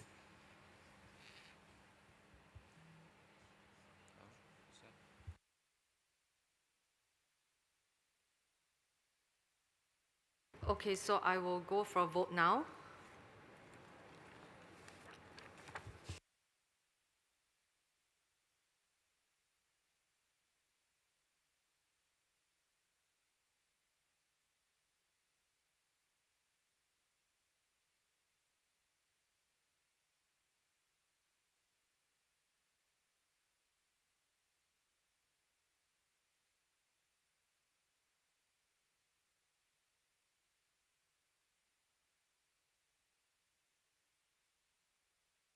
Yes, point of order from United States of America. Thank you, Madam Chair. I just wanted to clarify as the chair of the working group that in decision 20AA, the first sentence and the second sentence are read in conjunction with each other, in parallel with each other. So I'm still very confused about what the edit is from Cameroon and how it's relating to this paragraph. But if you want to move forward for a vote, that's fine. It's just still confusing what the concern is. Thank you, but I would not want more deliberation on this. I will just go for a vote. So if you vote yes, so we are looking at COM 213. If you vote yes, means you accept the draft decision 20AA as presented in COM 213. If you vote yes, means you accept 20AA as presented in COP213.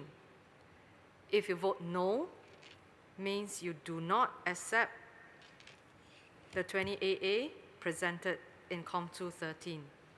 If you vote no, means you do not accept 20AA as presented in COP213. This is a vote for COP213. The voting type is by normal vote. The vote of the European Union will be cast by the delegation of the EU. So if you vote yes, means you accept 20AA as presented in COP213. If you vote no, means you do not accept 20AA as presented in COP213. Please ensure your cards are inserted properly. Since this is a vote on a substantive matter, the decision will be adopted by 2/3 majority. Technician, are you ready? Can everyone sit down, please? Okay, point of order by United States of America. Thank you, Madam Chair. What I heard from the gentleman from Cameroon was that he asked for a vote on the deletion of his of the necessary to fulfill, not a vote on the original text. So I think that's what we should be voting on, and whether or not we'd like to delete that text. That is what he had requested.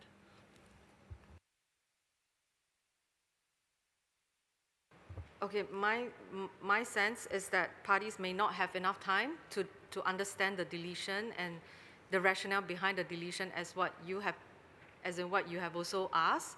So my preference is to go ahead with the original version, which everyone has gone through in the ComDoc.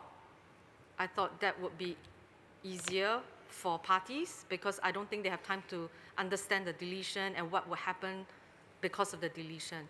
Yeah.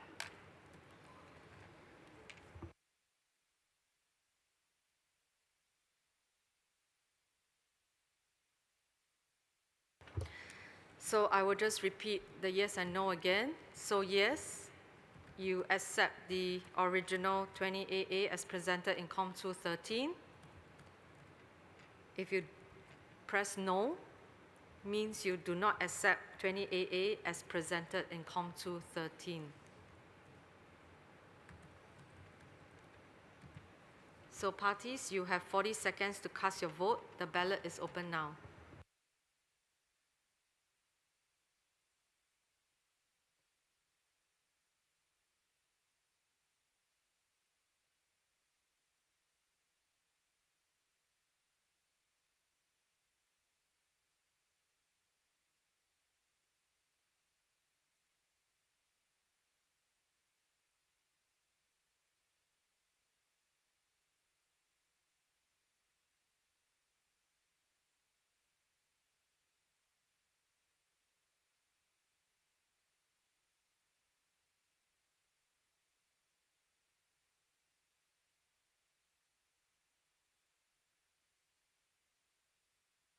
So 40 seconds is up. The ballot is now closed.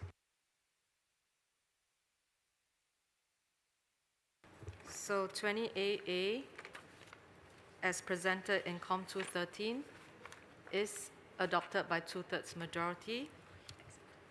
Technicians, please show the result on the main screen.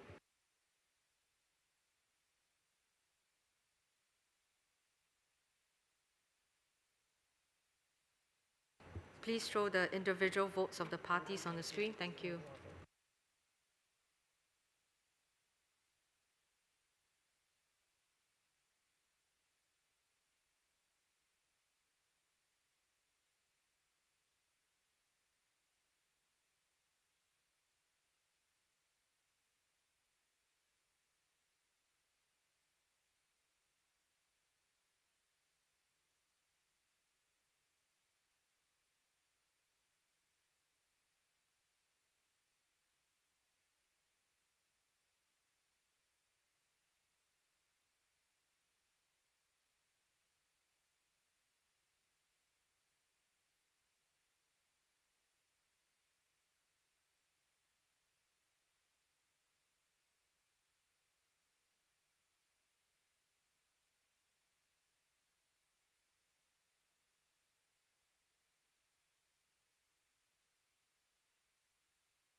Okay, so the committee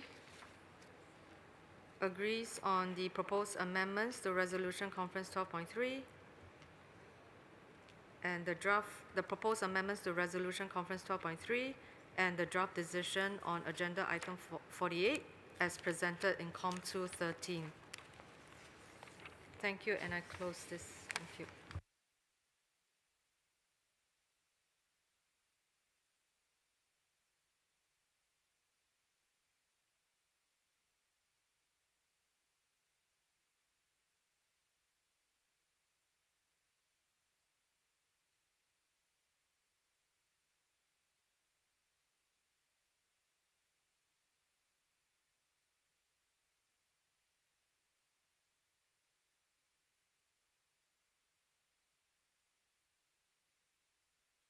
Okay, next, COM 214.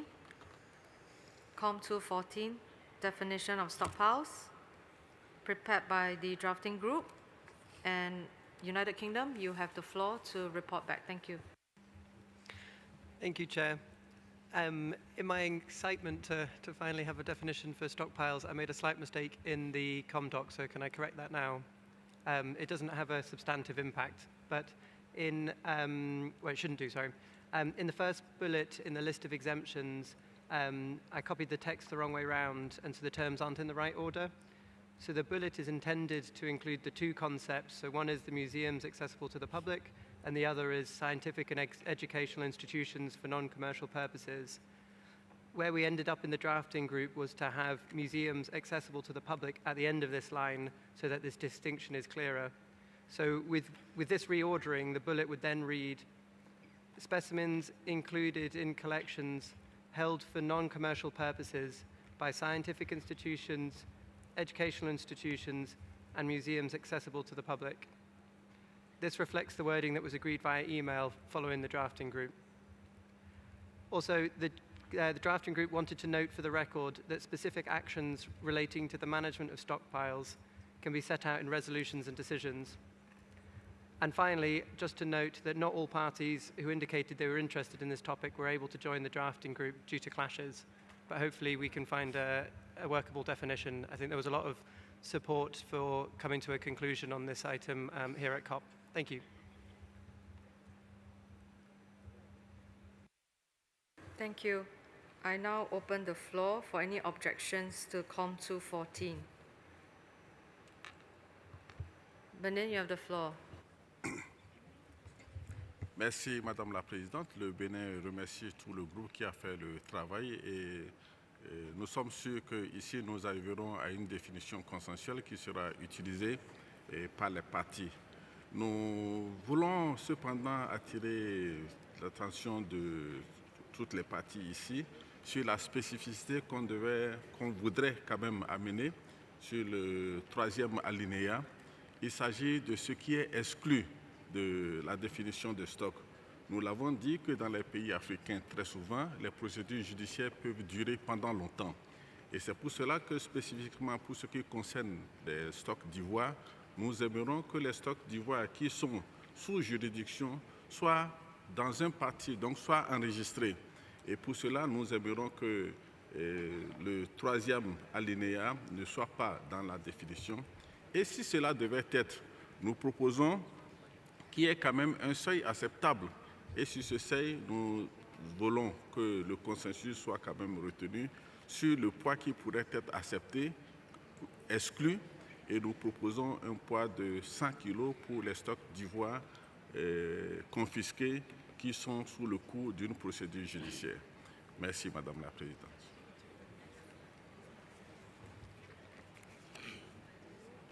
Sorry, just to confirm, you meant 100 kilograms? Sans CENT.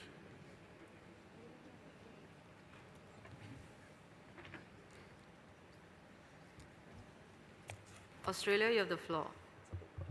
Thank you, Chair.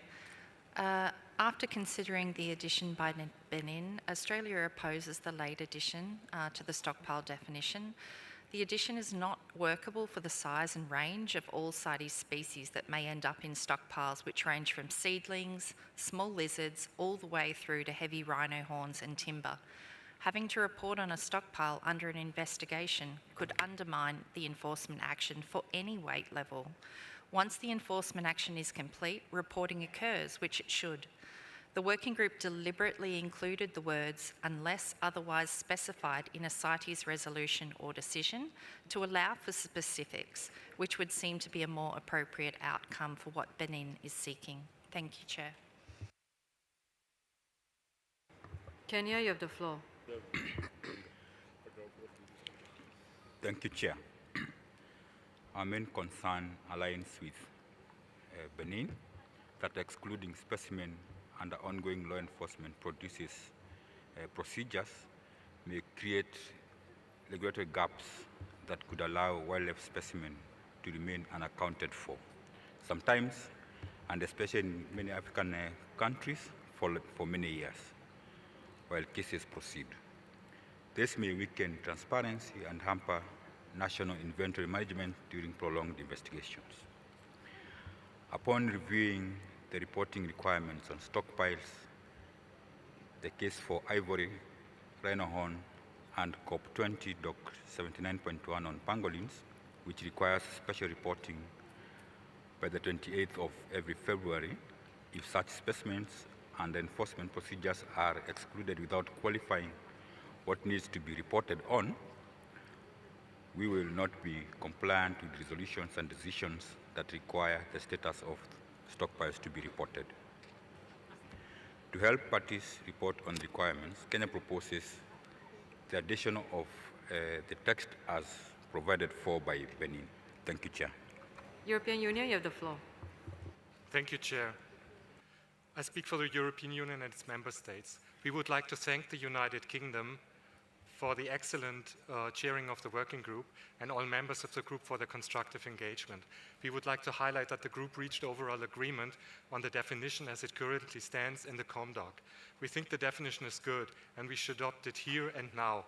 A lot of time has gone into this process already over the last sessions.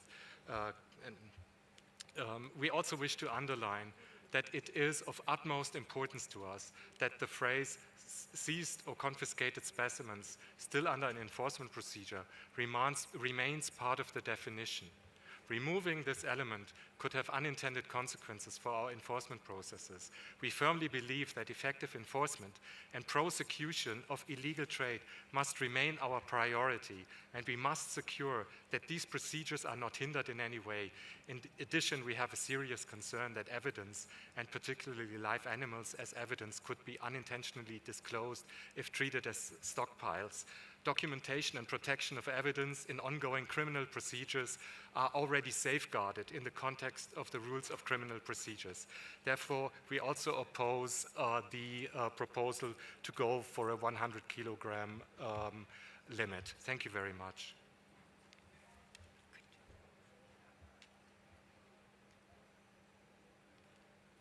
Nigeria, you have the floor. Okay, thank you, Chair. I want to align our thoughts with Benin and Kenya, and particularly Resolution Conference 1010, Ref COP19 on elephants, and Resolution Conf 17.10 on pangolins, Ref COP19, do not specifically refer to reporting on seized and confiscated ivory under an enforcement procedure. So such specimens will be excluded, should be excluded from reporting if the definition is adopted. We therefore recommend excluding seized or confiscated specimens still under an enforcement procedure from the exemption list to address this loophole and strengthen the management of stockpile. Thank you, Chair. United States of America, you have the floor. Thank you, Madam Chair. As a member of the working group, we appreciate the leadership of the United Kingdom in steering us towards a definition that we've been working on as parties for a very long time, and we support the definition as agreed upon in the working group in ComDoc 14. Thank you. Thank you. So coming back to Benin, so the EU and its member states, US and UK, and the drafting group has, discussed, and finally we have a definition of stockpile. And I just want to come back to Benin. If you would like to continue to, were you willing to compromise? Are you willing to compromise, or you would want to still have the exclusion of seized or confiscated specimens and with the 100 kilograms? Benin, you have the floor. Oui, merci Madame la Présidente. Nous pensons que exclure les stocks en cours de procédure pourrait quand même permettre de perdre beaucoup de données, parce que comme on l'a dit, dans nos pays, les procédures peuvent durer. Donc, nous pensons que cette exclusion-là ne doit pas figurer dans la définition telle que présentée. On est pour le compromis. Merci.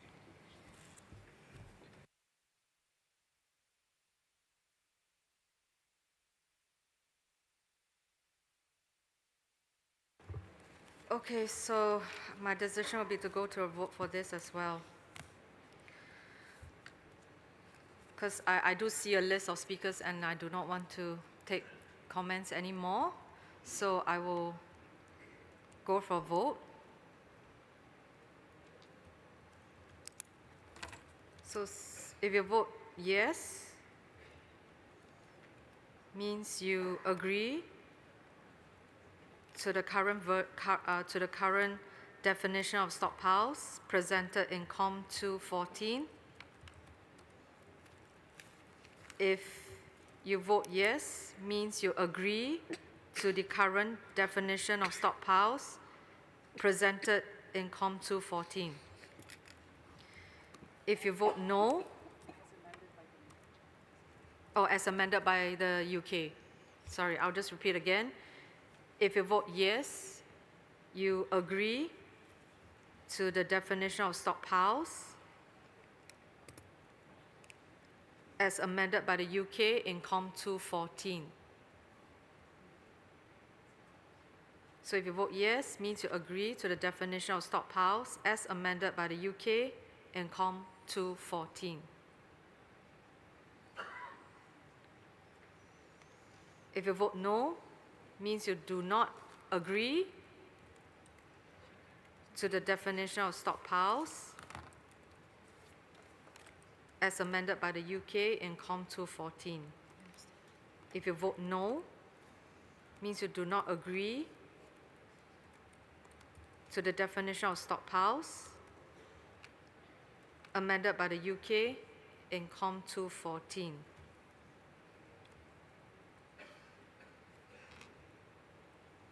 So I just want to repeat again on what UK has amended in case parties did not get it. So it's the first bullet point, it's just reordering. So the first bullet point, specimens included in collections held for non-commercial purposes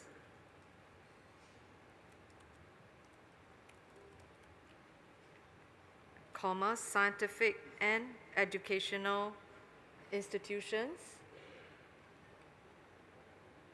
and museums accessible to the public. United Kingdom, you have the floor. And I think there's just one word missing, so I can read it through again if that's helpful. So it's specimens included in collections held for non-commercial purposes by scientific institutions, comma, educational institutions, comma, and museums accessible to the public. Thank you, United Kingdom.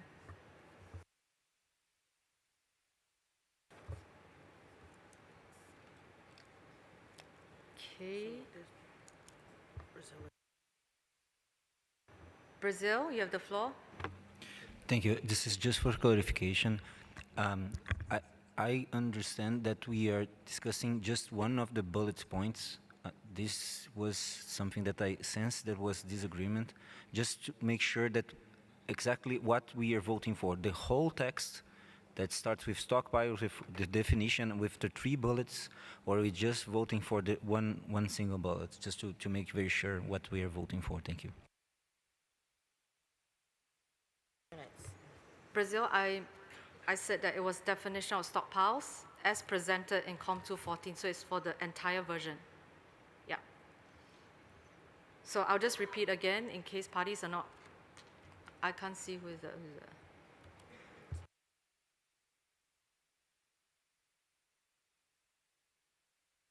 Which party is that? Kenya? Benin? You have the floor. Okay. Merci Madame la Présidente. Nous voulons rejoindre la préoccupation qui a été soulevée par le Brésil parce que notre préoccupation porte sur le dernier point. Donc nous pensons qu'il n'est pas important de mettre toute la définition au vote, mais sur l'exclusion du dernier point. Merci Madame la Présidente.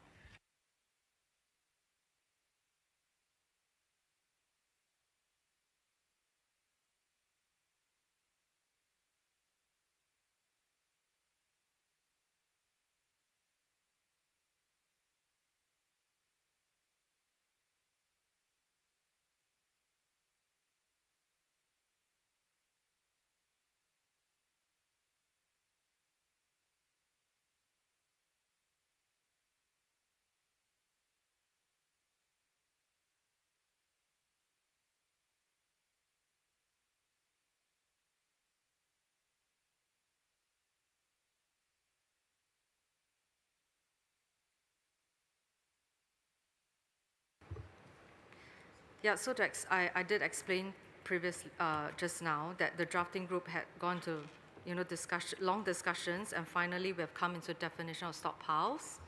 I do not want to break them into bullet points to vote, so I just want to vote the definition that is presented now in the document. Is that clear? Senegal, you have the floor.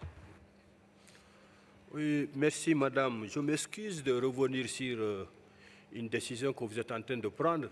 Je ne veux pas remettre en cause votre pouvoir, mais je crois que la communauté CITES doit prendre le temps d'écouter les partis qui sont vraiment dans la mise en œuvre. Qu'est-ce qui se passe sur le terrain? Moi, agent assermenté, quand je saisis un produit, c'est des spécimens, je dois faire un procès verbal et envoyer sous-sceller les produits au parquet.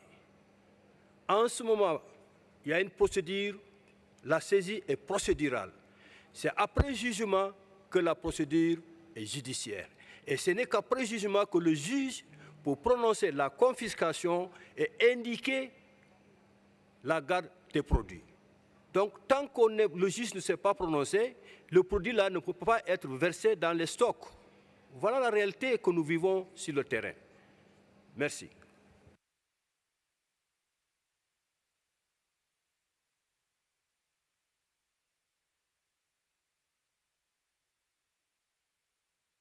So I do hear comments, so if there is questioning on my decision to vote, is there a point of order that anyone wants to raise, and then we need to vote on that as well?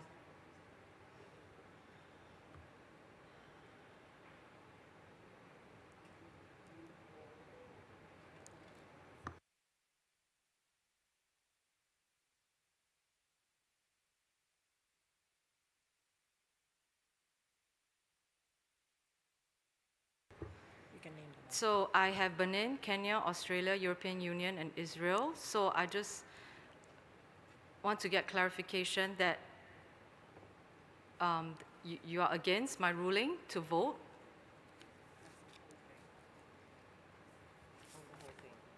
On the whole thing, on what is presented in COM 214. So I ask again, so now I only have Benin, Kenya, Israel. So are you raising a point of order to go against my ruling that I want to vote? Okay, Israel. Thank you, Chair. I'm sorry to interrupt with a point of order. The way we see the discussion, you called for a vote. Brazil and Benin made a motion to reduce the scope of the motion, which is in line with the rules, to vote only on the last bullet point. So if that's reducing the scope of the motion, that should be taken care of immediately. according to the rules. So we don't see how, why there's further debate on the substance of the matter, or why there should be not going right to a decision on the motion to reduce the scope of the motion, which was to vote only on the last bullet point. Thank you, Chair.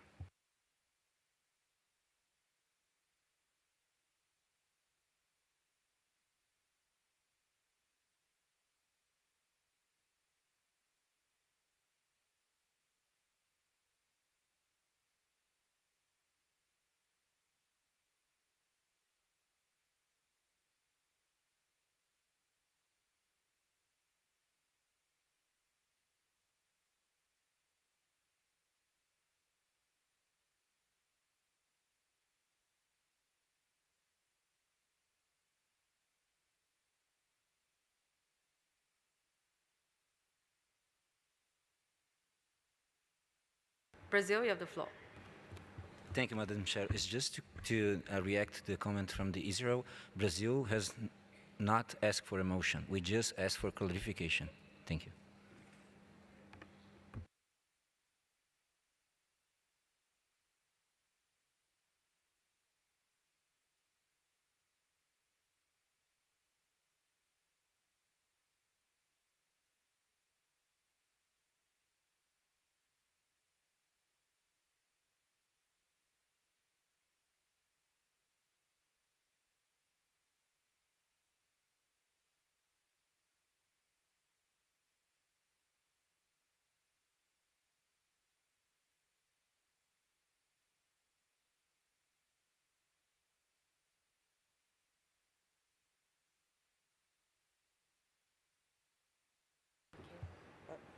Benin, you have the floor.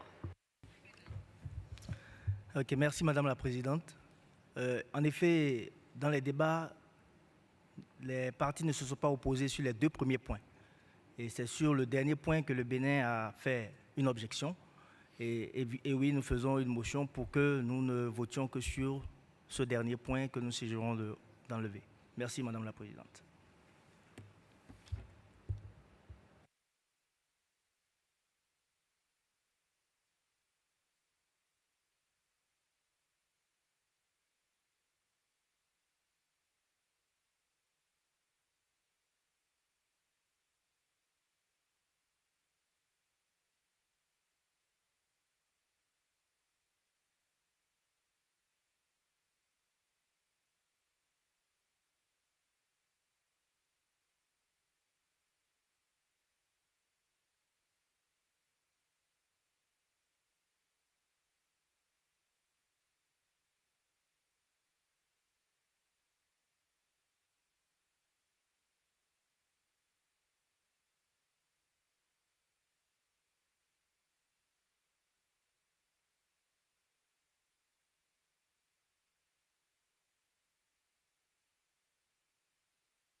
Okay, I've heard from the floor.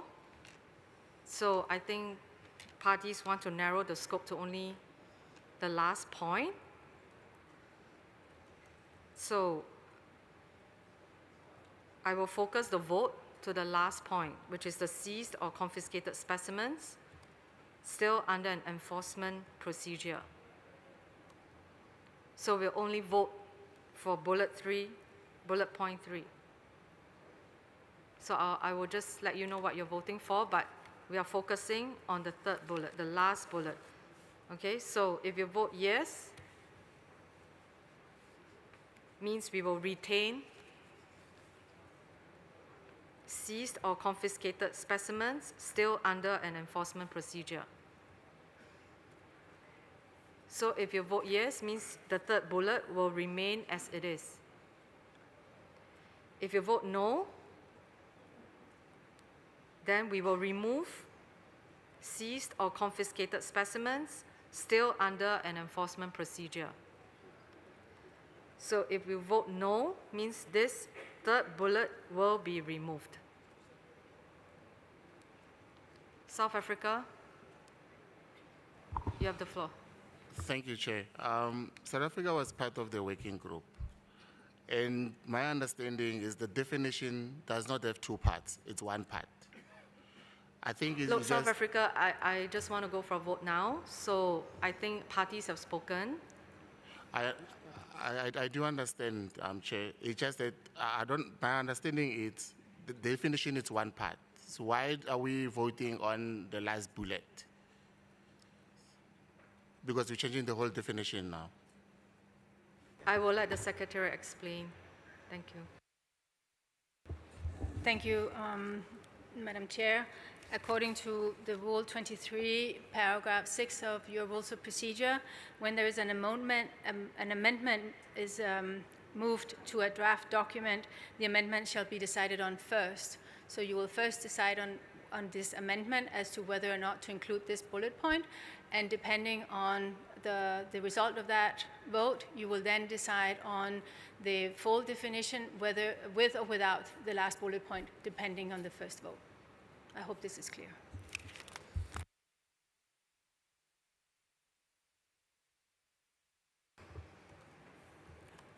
So this is a vote for COM 214. This is a vote for COM 214.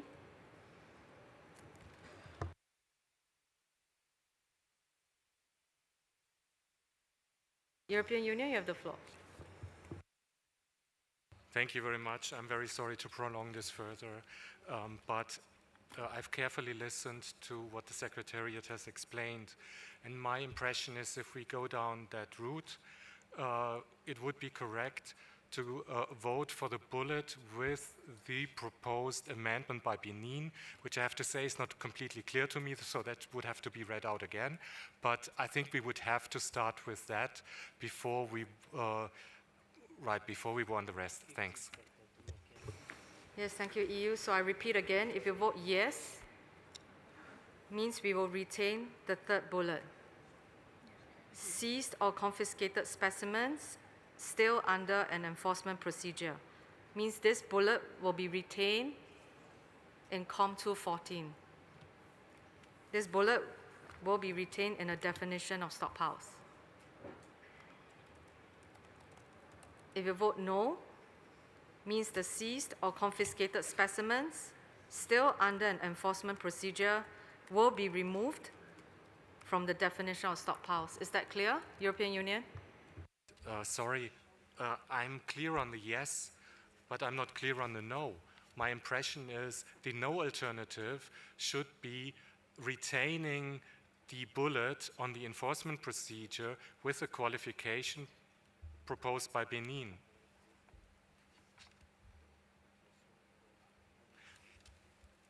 Because no one in the room so far has proposed to remove the whole bullet.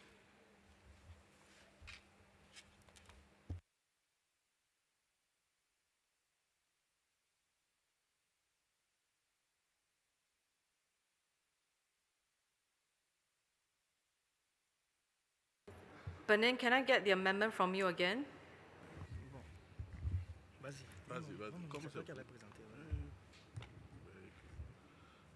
ce que vous avez envoyé là, c'est ça.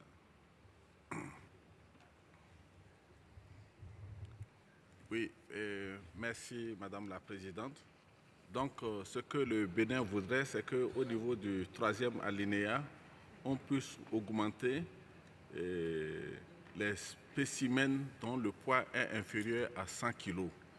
Et donc, la dernière phrase ou bien le dernier alinéa se dirait ainsi: les spécimens saisis ou confisqués sous le cours d'une procédure judiciaire dont le poids est inférieur à 100 kg.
Okay, so if you vote yes, so we are looking at bullet point 3. So if you vote yes, it means that you agree to Benin's amendment, which will read seized or confiscated specimens still under an enforcement procedure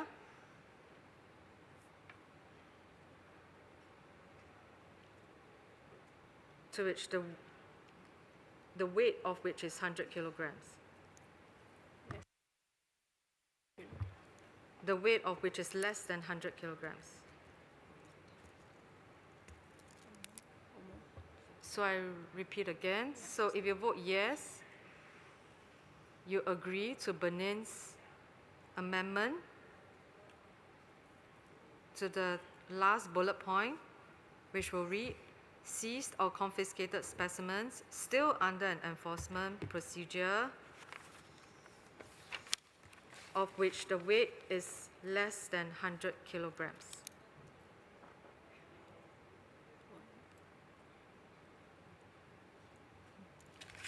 I don't know who is that.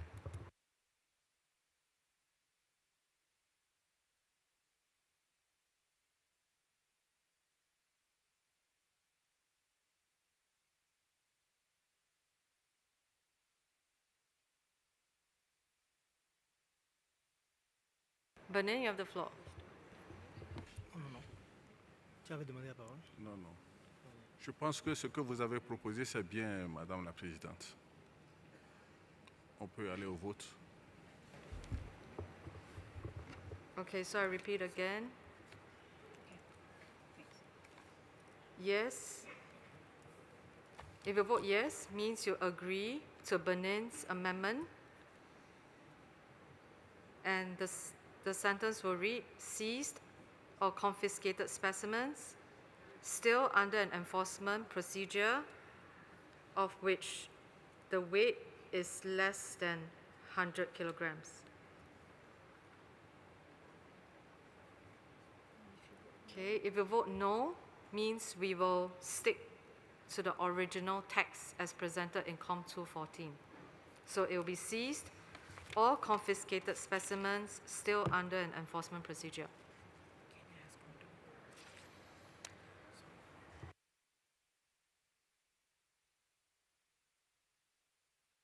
Kenya, do you have a point of order? Thank you, Chair. When Kenya was making submission after the intervention by Benin, we indicated that we had similar concerns regarding excluding in the divination the specimens that are seized or confiscated and are still under enforcement procedures.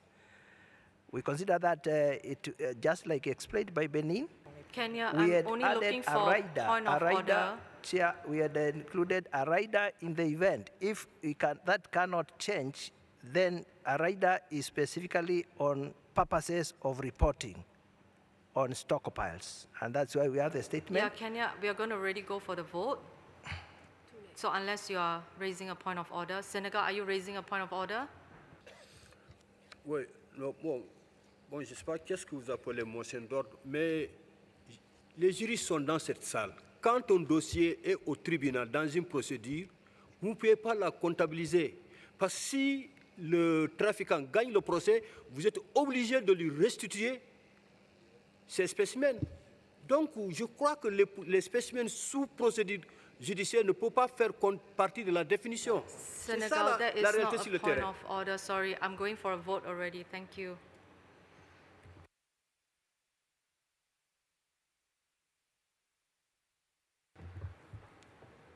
Okay, parties, if you have a point of order, please press now because I don't want to keep repeating and then being cut off and have to repeat again because it's almost 5 o'clock and we haven't even finished SAIGA and Budget Working Group. So if you have a point of order, please raise it now.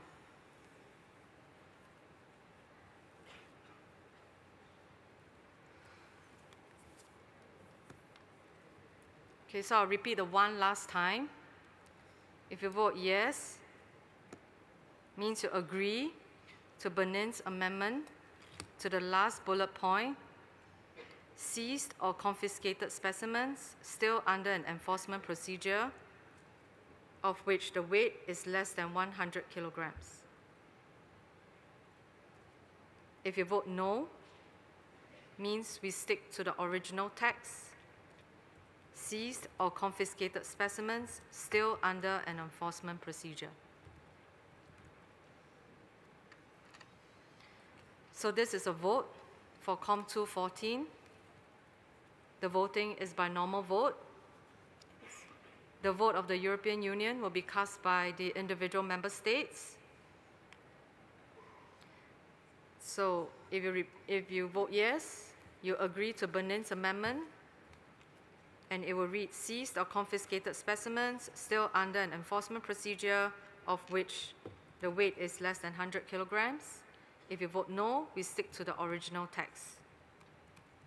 Since this is a vote on a substantive matter, the decision will be adopted by 2/3 majority. Technician, are you ready? Parties, you have 40 seconds to cast your vote. The ballot is open now.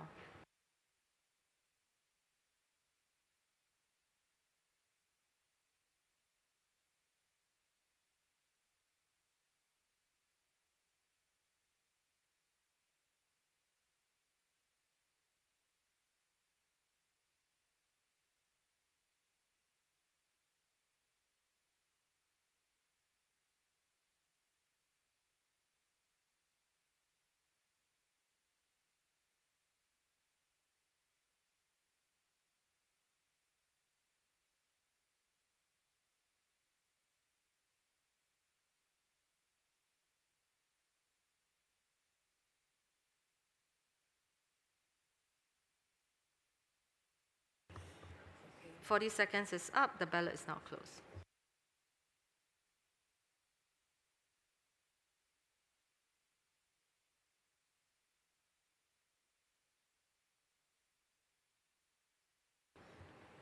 So the amendment by Benin is not adopted, is not accepted by 2/3 majority. Technician, please show the result on the main screen.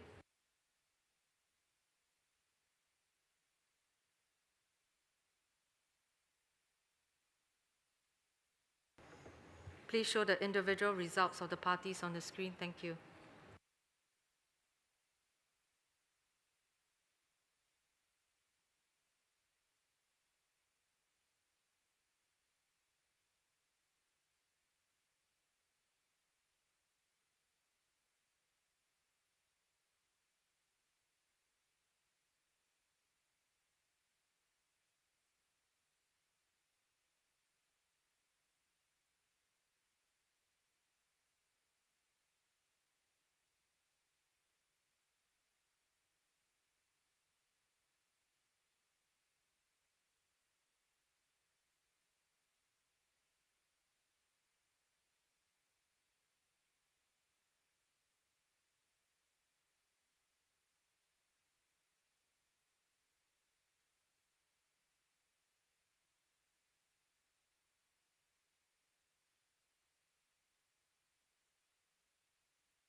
Okay, so the committee has agreed on the language for point 3, so it will be seized or confiscated specimens still under an enforcement procedure.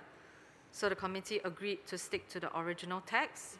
So now I go back to the entire definition of stockpiles. Are there any objections to the definition of stockpiles with the edits from the UK in bullet 1? Any objections to that? Okay, I see no requests from the floor, so I will close COM 214. Thank you.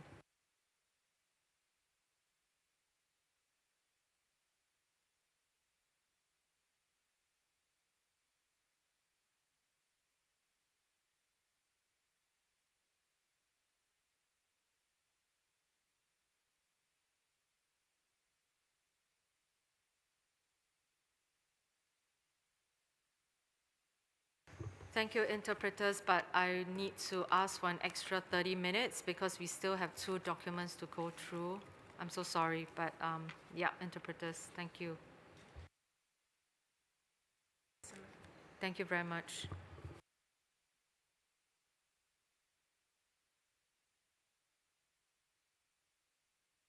So now we go to COM29. COM29 on draft decisions prepared by the drafting group.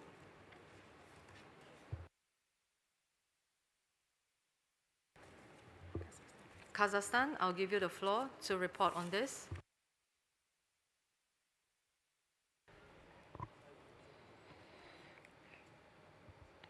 Thank you, Madam Chair. The drafting group consisted of 7 parties representatives, conducted several online and offline discussion meetings, also in consultation with the Secretariat, reached consensus on the draft text of the document CoP20 Doc 85.2 Annex 1. The mandate of the drafting group was limited to drafting the only text of little b, since there were no objections on little a. The drafting group divided old little b into 3 parts, little b, c, and d. But after submission of the revised draft agenda, the draft decision, and further discussion with the parties, a small technical editing was proposed to make the text to be in line with the unedited little a, to move verb should from little b, c, and d to the chapeau of the decision. The full text of the revised draft decision 20AA should be read as follows. Directed to parties trading and specimen of Saiga antelope species, 20AA. Parties trading and in specimen of Saiga antelope species for commercial purposes should, verb should was added later on. Then little a goes, but drafting group did not modify little a, so I will go with little b. Little b, not apply source code unknown u to trade in Saiga antelope specimens. C, strictly apply source code pre-convention O for Saiga antelope specimens removed from the wild prior to February 16, 1995, and should limit its application only to specimens from stockpiles reported to the Secretariat. And little d, exercise due diligence in reviewing requests to trade of Saiga antelope specimens with source code unknown U or pre-convention O. End of amendment. Kazakhstan, as the range state of Saiga antelope containing 99% of the world population of Saiga, and co-proponent of the document COP20 Doc 85.2, is kindly requesting parties to support the revised draft decision. Thank you, Madam Chair. Thank you. So I open the floor now to see if there's any strong objections for COM29. United States of America, you have the floor. Thank you, Madam Chair. We just have one additional edit to C. I mean, there's some grammatical things with commas need to be in certain places. So specifically in C, it should read a comma after preconvention O. We would like to put in which applies only to Saiga, then we can continue Saiga antelope specimens removed from the wild prior to February 16th, 1995. There should be another comma there. And then grammatically in little d, it should be requests to trade in Saiga antelope specimens instead of.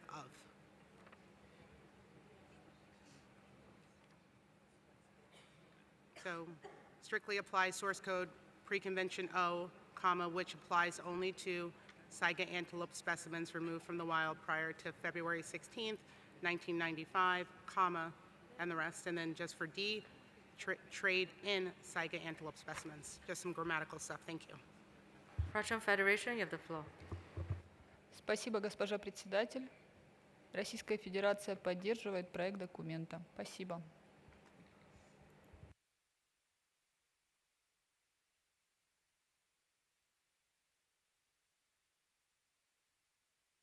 Uzbekistan, you have the floor.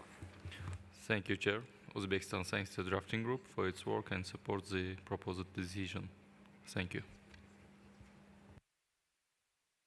Thank you. So I hear support. So the committee accepts the draft decisions on agenda item 85.2 with the proposed edits by Kazakhstan and also the United States of America in COP29. Okay, thank you very much. I close this item. Oh, no, sorry. I still have to open 85.1 because I understand the European Union has edits. European Union, you have the floor. Thank you, Chair. I speak on behalf of the European Union and its member states. We congratulate Kazakhstan for its remarkable conservation success and their constructiveness during the negotiations on the CITES listing proposal.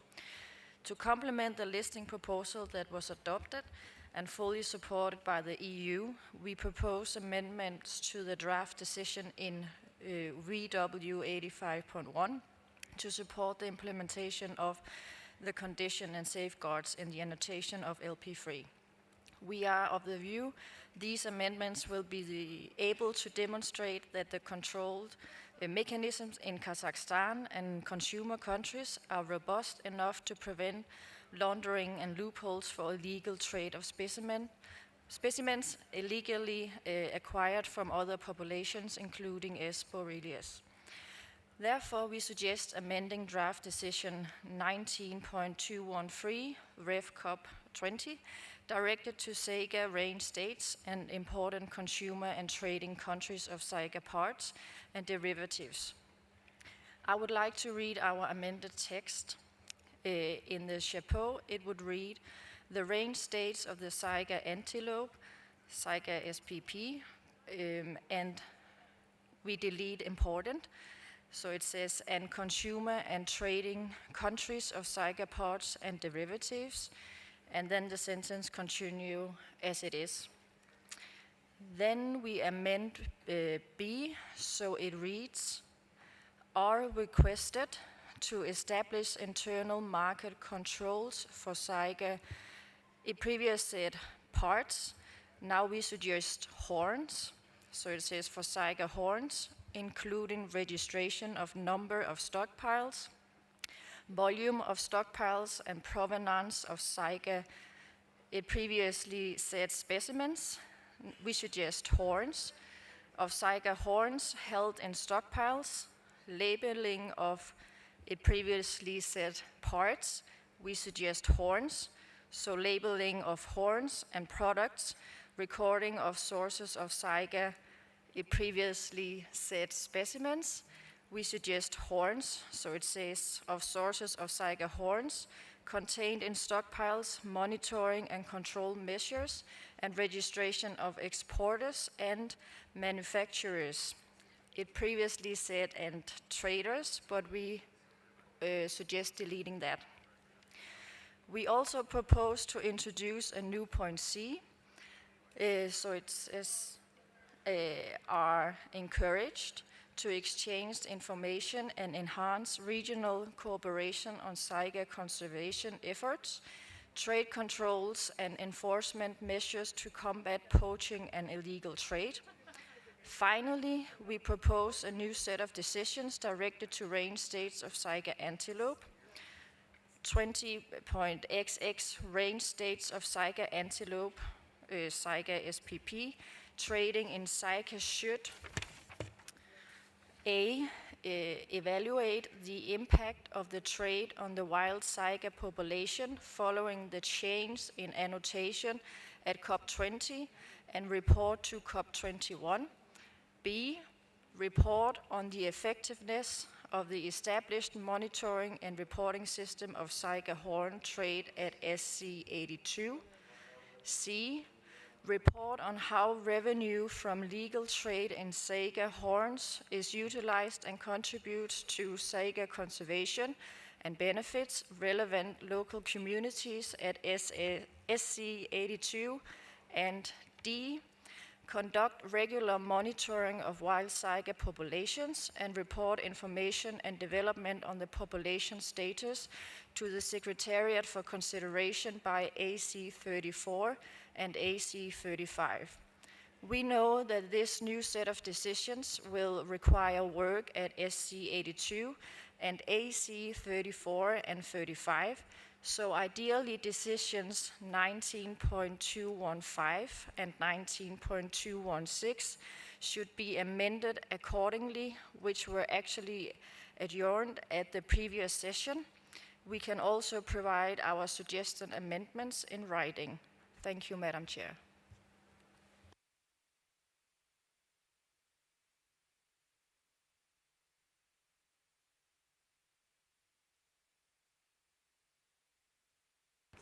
Kazakhstan, you have the floor.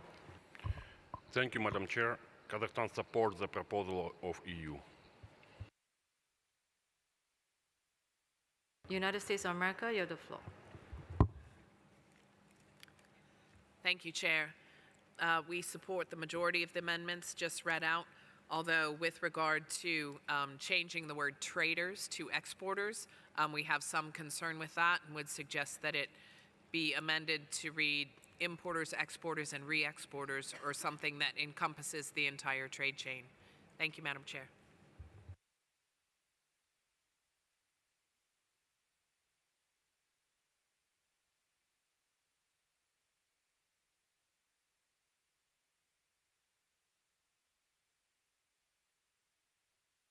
United Kingdom, you have the floor. Thank you, Chair. We strongly welcome the revised listing of saiga and support the amendments that by the EU made just now and updated by the US. This is an important step forwards. We note, however, that the annotation agreed in Committee 1 brings additional responsibilities for the Secretariat, particularly around assuring due diligence and safeguards. These tasks will require extra budgetary resources, and to support the Secretariat, we want to ensure that they are properly mandated and resourced to undertake this work. We would suggest that there is a decision explicitly acknowledging this and to act as encouragement to parties and donors to provide this necessary support. So we can provide a very short additional decision if that's all right with the Chair. Yep, okay, it would be directed to the Secretariat 20XX. The Secretariat is requested to support the implementation of the annotation for Saiga Tatarica revised at CoP20, subject to extra budgetary funding. Thank you.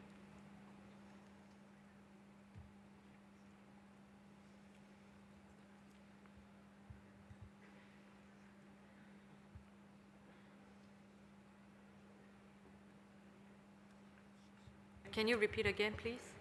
Yep, it would be 20XX. The Secretariat is requested to support the implementation of the annotation for Saiga Tatarica revised at CoP20, subject to extra budgetary funding.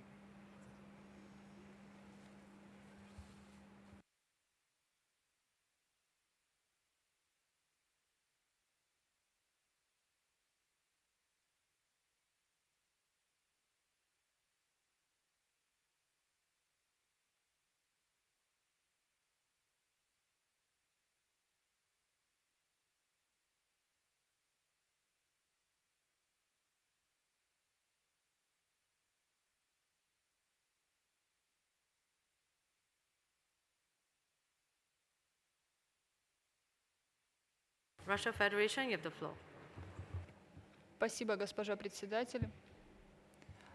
Российская Федерация хотела бы попросить Европейский Союз повторить начало, кто представляет информацию Range State of Saiga, и дальше вот, если можно, полностью зачитать, кроме субпараграфов.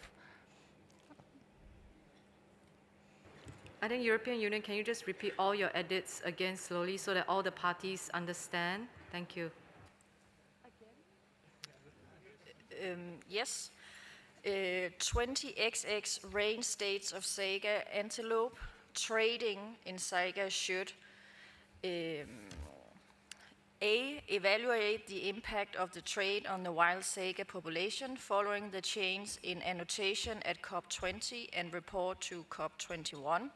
B. European Union, I think, can you start from 85.1, start from the beginning where the range states of the saiga antelope, SPP, and consumer and trading countries. Yeah, thank you. Okay. Therefore, we suggest amending draft decision 19.213, Rev CoP20, directed to SAIGA range states and important consumer and trading countries of SAIGA parts and derivatives. I would like to read our amendment text. In the chapeau, it would read, the range states of SAIGA antelopes, SAIGA SPP, and then we delete important, so it says, and consumer and trading countries of SAIGA parts and derivatives, and then the sentence continue as it is. Then we amend B, so it reads, are requested to establish internal market controls for SAIGA horns instead of parts, including registration of number of stockpiles, volume of stockpiles, and provenance of SAIGA horns instead of specimens held in stockpiles, labeling of horns instead of parts, and products recording of sources of SAIGA horn instead of specimens, contained in stockpiles, monitoring and control measures, and registration of exporters and manufacturers. We also propose to introduce a new point C, are encouraged to exchange information and enhance regional cooperation on SAIGA conservation efforts, trade controls and enforcement measures to combat poaching and illegal trade. Finally, we propose a new set of decisions directed to range states of SAIGA antelope, 20XX range states of SAIGA antelope, SAIGA SPP, trading in SAIGA should A, evaluate the impact of the trade on the wild SAIGA population following the change in annotation at CoP20 and report to CoP21. B, report on the effectiveness of the established monitoring and reporting system for SAIGA horn trade at SC82. C, report on how revenue from legal trade in SAIGA horns is utilized and contributes to SAIGA conservation and benefits relevant local communities at SC82. And D, conduct regular monitoring of wild SAIGA populations and report information and development on the population status to the Secretariat for consideration by AC34 and AC35. Thank you.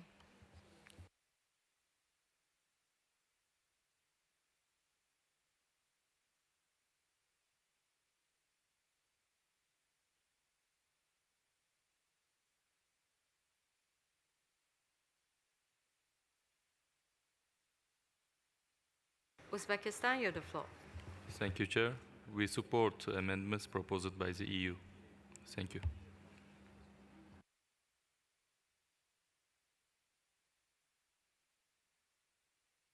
China, you have the floor.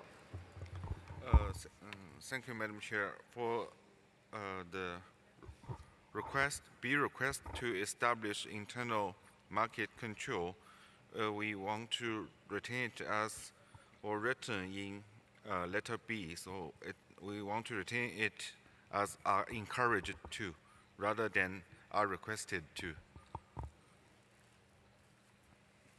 Singapore, you have the floor. Thank you, Madam Chair. I'd like to thank EU for the proposed edits and patiently repeating it. I'm concerned about the time constraint here, and the edits are really substantial. So I will go along with what China has proposed to adopt the language used in the little b, or align with the language used in little c, which is to encourage the establishment of domestic market control, because I think this really requires quite a lot of resource. Thank you, Madam Chair. European Union, I'm coming back to you. If we can compromise on retaining the language as are encouraged instead of are requested. Thank you, Chair. We would like to keep requested, but we would also like to hear what Kazakhstan and other range states think. Thank you. Kazakhstan, you have the floor. Thank you, Madam Chair. Kazakhstan can live with encourage.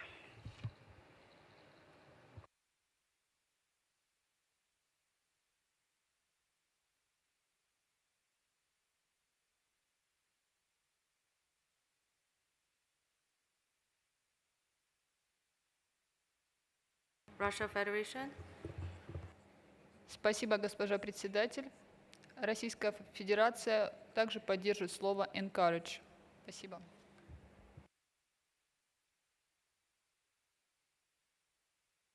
European Union, coming back to you. Thank you, Chair. We would like to ask if the word urged can be a compromised. Thank you.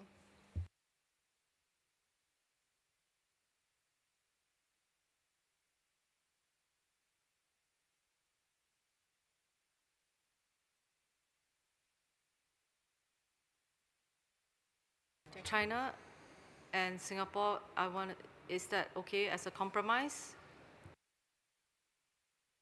Russia Federation? Да, спасибо, госпожа председатель. Нас устраивает компромиссный вариант.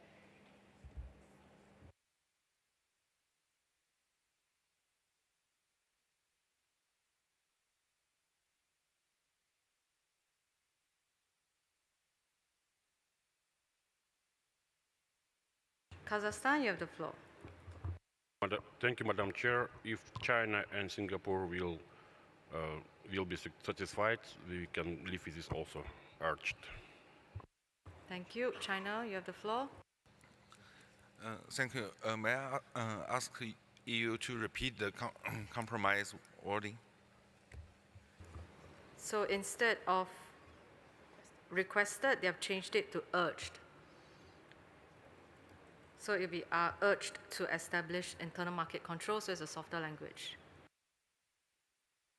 Singapore, you have the floor. Thank you, Madam Chair. Singapore can accept the proposed language by EU. China, you have the floor. Sorry, we cannot accept that wording.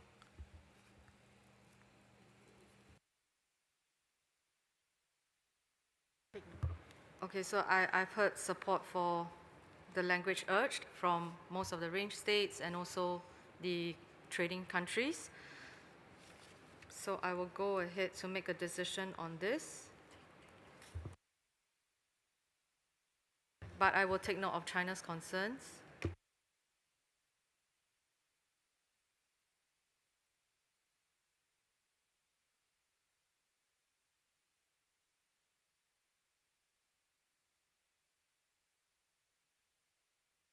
So the committee accepts the revised decisions in 19.213 with the proposed amendments by EU and from the floor. And I close this agenda item. United States of America, you have the floor. Thank you, Madam Chair. Apologies. When you reference from the floor, does that include the U.S. suggested edits? Thank you. Yep, apologies. Yeah, I was going to come to that. Yep, so the committee accepts the revised decisions in 19.213 proposed by the EU and from the floor, and also the new draft decision 20XX as proposed by the US and the UK. Okay, I see no more requests from the floor. I will close this item. Thank you.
the interpreters have kindly extended the time for us to have more time to discuss the next item, which is the budget. So I will be extending this session.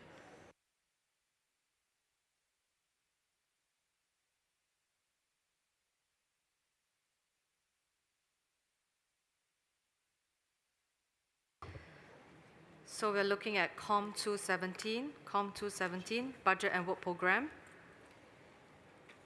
So there was a working group for the budget, and I will let Zimbabwe report back. Zimbabwe, you have the floor. Thank you, Chair. I will present a summary feedback from the Budget Working Group. In my capacity as Chair of the Finance and Budget Working Group, it's my pleasure to introduce document COM 217 containing the results of the Budget Working Group on the draft resolution on financing the costed program of work for the Secretariat for the triennium 2026 to 2028, and the decisions related to document 7.3 and 7.4. The working group considered the three budget scenarios presented in document 7.4 and focused the discussions on proposed scenario 3, reflecting on the initial 10.03% increase for the 2026 to 2028 period. Following these discussions and further reflections, efforts were made to reach a consensus on an overall proposed budget that now represents a 6.98% increase compared with the 2023 to 2025 triennium. A few parties, Chair, expressed their preference for a true zero nominal growth proposal. However, there was broad support from several parties, or most of the parties in the working group, for the revised scenario 3 that is being submitted to Committee 2 for its consideration and adoption. Thank you, Chair. Thank you. So looking at COM 217, I would like to focus first on the two draft new decisions. If you look at it, COP20.7.3, 20AA, and also COP20.10. So I just want to focus on this first before I move on. So I open the floor for comments.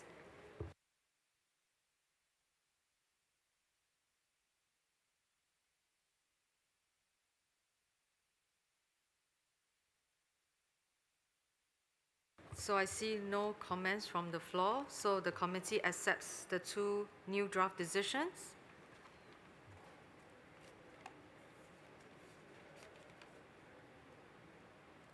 For Doc 7.3, COM Doc 7.3, and Doc 10. Okay, so Kuwait, you have the floor. Thank you, Chair. Shall we speak about the whole document? Kuwait, I think we'll just go the draft decisions first, then I'll go to the resolutions. Okay. Yeah. Thank you. So we're looking at accepting the draft decision for Doc 7.3 20AA and also for COP20.10 to agree to delete decisions 18.4, 19.4 to 19.9 on access to funding, and also the new draft decision 20AA. So I'm looking for any strong objections to these two new decisions and also the deletion of the decisions.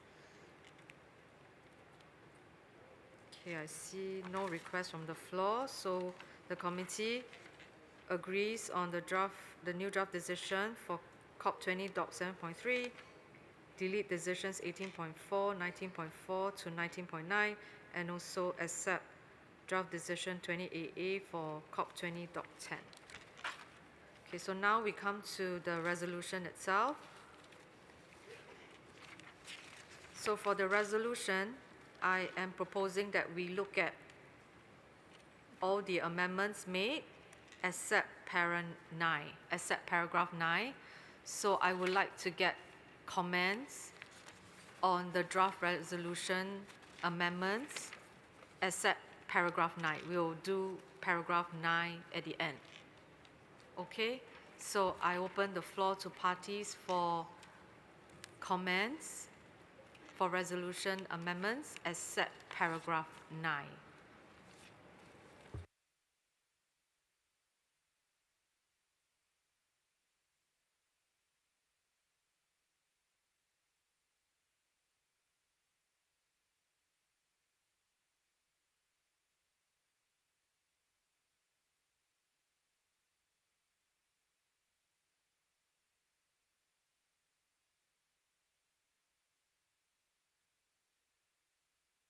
So I don't see any requests from the floor.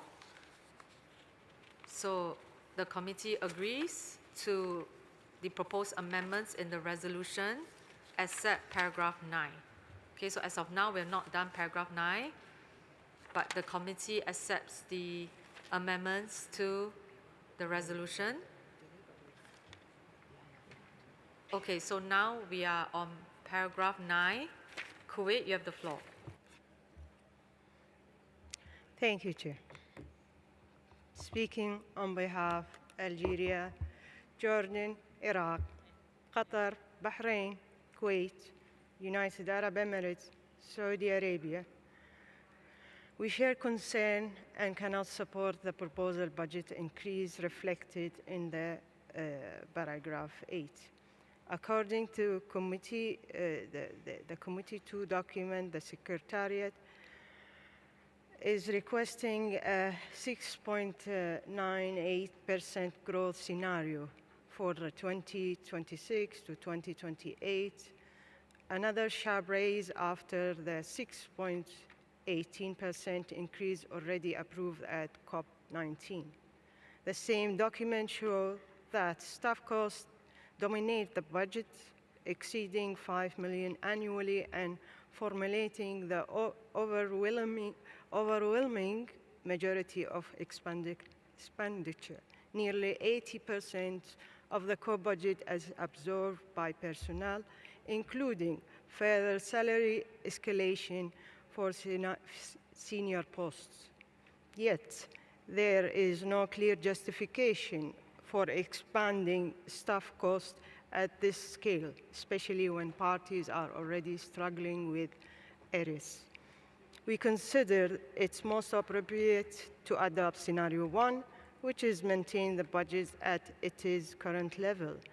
We see no substantive justification for additional increase, especially as expanding list to topics and decisions in the recent years that does not relate directly to the core mandate of CITES. Given the financial pressure on many parties, approving other major budget increase is not realistic. Inflated budget will only increase errors and weakening implementation. For this reason, Kuwait therefore cannot support this scenario. Thank you, Chair. China, you have the floor. Thank you, Madam Chair. China echoes with the intervention made by Kuwait. China would like to point out that at COP19, parties have approved an increase of 6.18% in budgeting, which is a significant increment when compared with the COP17 and COP18, where the budget growth was only 0.24% and 0.7% respectively. Approving another substantial increase of budget now would be unreasonable. If we adopt a budget that many parties cannot afford, we risk discouraging those who consistently pay on time and in full. A budget scenario with large increment will likely lead to an increased areas and funding instability, which is an outcome that serves no one's interests. China is in support of a zero nominal growth scenario. Thank you, Chair. Mexico, you have the floor. Muchas gracias, señora presidenta. México desea agradecer a la presidenta del Grupo de Trabajo y a todas las delegaciones por el espíritu de colaboración y la franqueza que caracterizaron nuestras deliberaciones. Nosotros llegamos a este proceso con una postura inicial de crecimiento nominal cero. Sin embargo, reconocemos el contexto internacional tan complejo que enfrentamos: inflación, fluctuaciones cambiarias, mayores costos operativos y la creciente carga de mandatos que hemos encomendado al secretariado. Por ello, y con responsabilidad como Estado miembro comprometido con la gobernanza multilateral, además de hacer un esfuerzo debido a nuestra condición de país en desarrollo, podemos acompañar la propuesta revisada del 6.9%. Apelamos a la flexibilidad de las partes en este sentido. México considera esencial que el secretariado cuente con los recursos materiales y humanos mínimos para ejecutar el programa de trabajo. Valoramos la transparencia mostrada y los esfuerzos por realizar ajustes internos e instamos a la Secretaría General a continuar identificando eficiencias sin afectar la calidad técnica ni la implementación de los mandatos. Finalmente, México desea subrayar que los ajustes estratégicos, cambios de enfoque o reorientaciones programáticas dirigidas al secretariado deben realizarse sobre la base de decisiones colegiadas de los Estados miembros y no mediante restricciones presupuestarias que limiten de facto la implementación de nuestros propios mandatos. Muchas gracias. Senegal, you have the floor. Merci, Madame la Présidente. Le Sénégal s'inscrit dans le commentaire du Mexique. La vie est en fluctuation perpétuelle et de façon à tendance progressive. Nous ne pouvons pas l'occulter. Donc le Sénégal s'inscrit dans le scénario 3 et je crois que nous devons donner au secrétariat de la Convention les moyens pour pouvoir gérer les décisions que nous avons prises de façon à faire fonctionner correctement la Convention. Donc nous sommes pour l'augmentation du budget du secrétariat. Merci.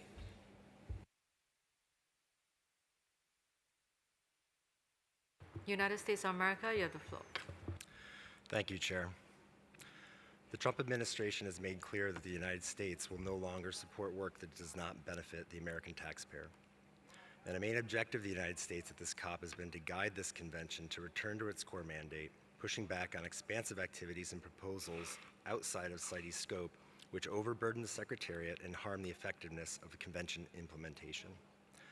To that end, we have insisted on the need for a flat, zero nominal growth budget in the coming triennium and called for hard choices to be made to achieve it.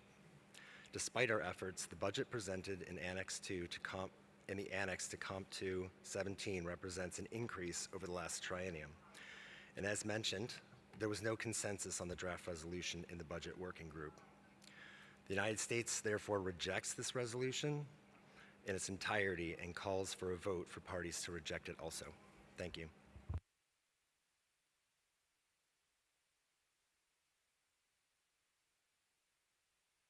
United Kingdom, you have the floor. Chair, the UK thanks the Secretariat and the Working Group for their efforts to identify efficiencies in the proposed budget. We recognise the growing workload of the Convention and the steps parties have taken throughout this COP to rationalise activities. Despite these efforts, the number of decisions agreed continues to rise, placing additional demands on the Secretariat. This is in addition to the rising cost of inflation, which makes basic delivery more expensive. As a member of the Working Group, we support the proposal before us and urge parties to do the same. It strikes the right balance between fiscal responsibility and maintaining the capacity to deliver. Rejecting this proposal in favour of a reduced budget will have real and tangible consequences. It will force difficult choices, such as whether to continue capacity building activities or provide scientific support, and ultimately, whether our agreed decisions can be implemented at all. We appreciate the Secretariat's commitment to efficiency and encourage this to continue. However, the budget must reflect the realities of delivery, and this proposal in front of us ensures a lean, effective Secretariat capable of implementing the costed work programme agreed by parties. Thank you. Brazil, you have the floor. Thank you very much, Madam Chair. Brazil would like to echo the comments made by Mexico, Senegal, and United Kingdom. We all see the increase of the workload of the Secretariat. It's important to recognize that. Also, it's important to recognize the inflation. And most importantly, I think that we must recognize the role of CITES in conservation of species. I think this is the most important part for us, and because of that, we completely support the proposal indicated in Conduct 17 and urge other parties to do the same. Thank you very much. France, you have the floor. Merci beaucoup, Madame la Présidente. Et la France soutient également ce qui a été dit par le Mexique, le Sénégal, le Royaume-Uni et le Brésil. La France soutient le scénario de budget proposé avec une augmentation de 6,98%. La France a participé au groupe de travail sur le budget pendant cette COP et a entendu un fort soutien pour ce scénario par une majorité des parties présentes au groupe de travail. Cette augmentation de 6,98% ne représente pas une augmentation en termes de personnel ou de capacité allouée à des activités spécifiques. Il prend simplement en compte les coûts réels auxquels doit faire face le secrétariat avec l'inflation et les coûts des salaires. Au contraire, avec ce scénario, le secrétariat diminue encore ses moyens, alors que la quantité de travail et de décisions augmente, comme nous l'avons encore vu lors de cette COP. Ce scénario a été mûrement réfléchi et discuté, et nous encourageons donc fortement toutes les parties à l'adopter. La France souhaite aussi souligner l'importance de prendre des mesures pour recouvrer les arriérés de contributions au Trust Fund de la CITES et salue le travail intersessionnel prévu à ce sujet. Merci. Panama, you have the floor. Thank you, Madam Chair. For the sake of time, I will be brief. Panama completely supports the statement made by the delegate from Mexico, and we support the increase of 6.98%. The work that the Secretariat does is enormous, and the amount of the staff is so small. And like the delegate from the delegation from Brazil mentioned before, is the preservation of the species, and for us, is really important. So that's why we support the raise of 6.98%. Thank you, Madam Chair. Australia, you have the floor. Thank you, Chair. We thank the Secretariat and the Working Group after many hours of discussion and considering the areas where any reductions could be made without affecting the effective implementation of CITES for all parties. We feel that this is an appropriate increase in the circumstances, and we urge all parties to adopt this particular increase. So we align with parties already mentioned, Mexico, Senegal, the UK, Brazil and Panama. Thank you. Côte d'Ivoire, you have the floor. Merci, Madame la Présidente. La Côte d'Ivoire remercie tous les membres du groupe de travail et le secrétariat de la CITES pour les efforts fournis pour assurer son mandat. La Côte d'Ivoire se fait l'écho des propos du Mexique, du Sénégal, du Royaume-Uni, du Brésil, de la France et de bien d'autres pays qui approuvent cette augmentation. La Côte d'Ivoire approuve donc cette augmentation. Je vous remercie. Saudi Arabia. Thank you very much, Madam Chair. We would like to reiterate statements made by United States of America, China, and Kuwait, and we oppose any growth in the budget. Thank you so much. Fiji, you have the floor. Thank you, Chair. Fiji aligns with those parties who support the proposed budget increase and cannot support the call by China, Kuwait, and others for a zero nominal growth scenario. Chair, the starting point must be the realities before us. According to the Secretariat's proposed cost program of work for 2026-2028, expenditures are driven clearly by documented increases in staffing needs, expanded species listings, and the growing number of resolutions and decisions that are adopted by this very conference of parties, which we are part of today.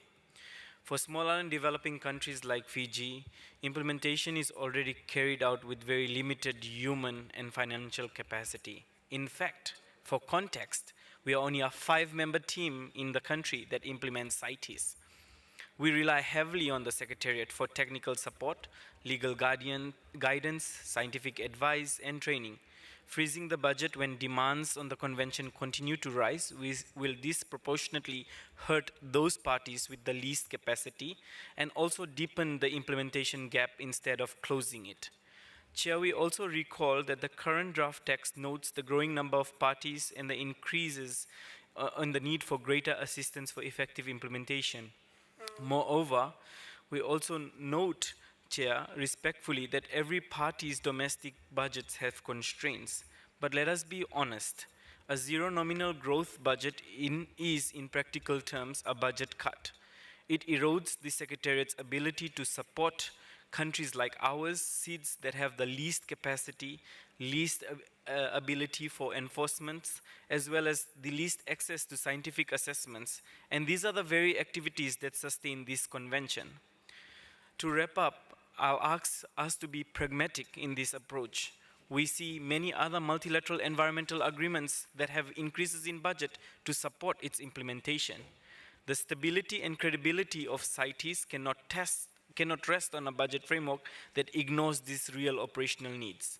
Therefore, in context and in the current scenario in the global economy where MEA budgets continue to increase to help countries like CITES and LDCs implement the conventions, we propose to adopt and urge parties to adopt the proposed increased budget scenario and reject the zero nominal growth option. Colleagues, friends, let us be real. Developing countries with the capacity to fund or adequately fund capacities in country can talk about this and can defend a zero nominal growth. This does not apply to CITES and LDCs. We need a future ready, able to serve all parties, large, small, irrespective of developing, and it should be fair and effective. Thank you, Chair, and Fiji stands firm on this decision. New Zealand, you have the floor. Thank you, Chair. I'll be brief, but New Zealand aligns with all those many parties who have supported the proposal for a 6.98% increase in the budget. We greatly respect the work of the Secretariat, and we agree with these other parties who've already spoken that this increase in budget is necessary to enable effective implementation of the Convention. Thank you. Argentina, you have the floor. Gracias, señora Presidente. Nosotros nos hacemos eco de lo manifestado por Estados Unidos de América. Apoyamos la opción de crecimiento nominal cero. Gracias.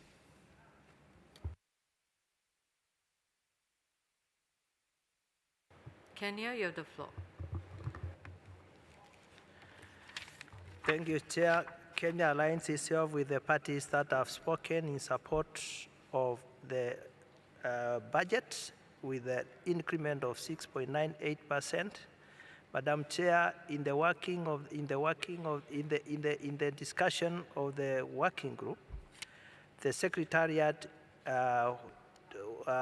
made efforts to justify and to work on the reasonable budget, which we first to rationalize the budget, which earlier had been presented with an increment of 10%, and we consider that what we have realized with an increment of 6.98 is reasonable, and that we support that the adoption of the budget as presented in this document. Thank you.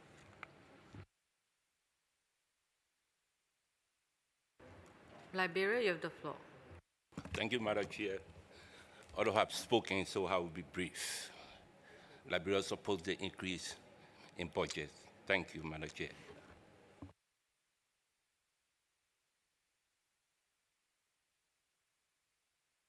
Dominican Republic. Gracias, señora Presidenta.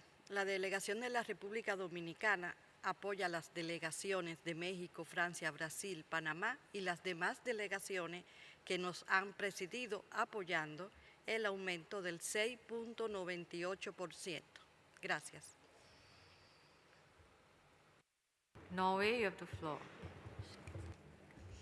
Thank you, Chair. Norway aligns with the views expressed by others on the need to increase the budget.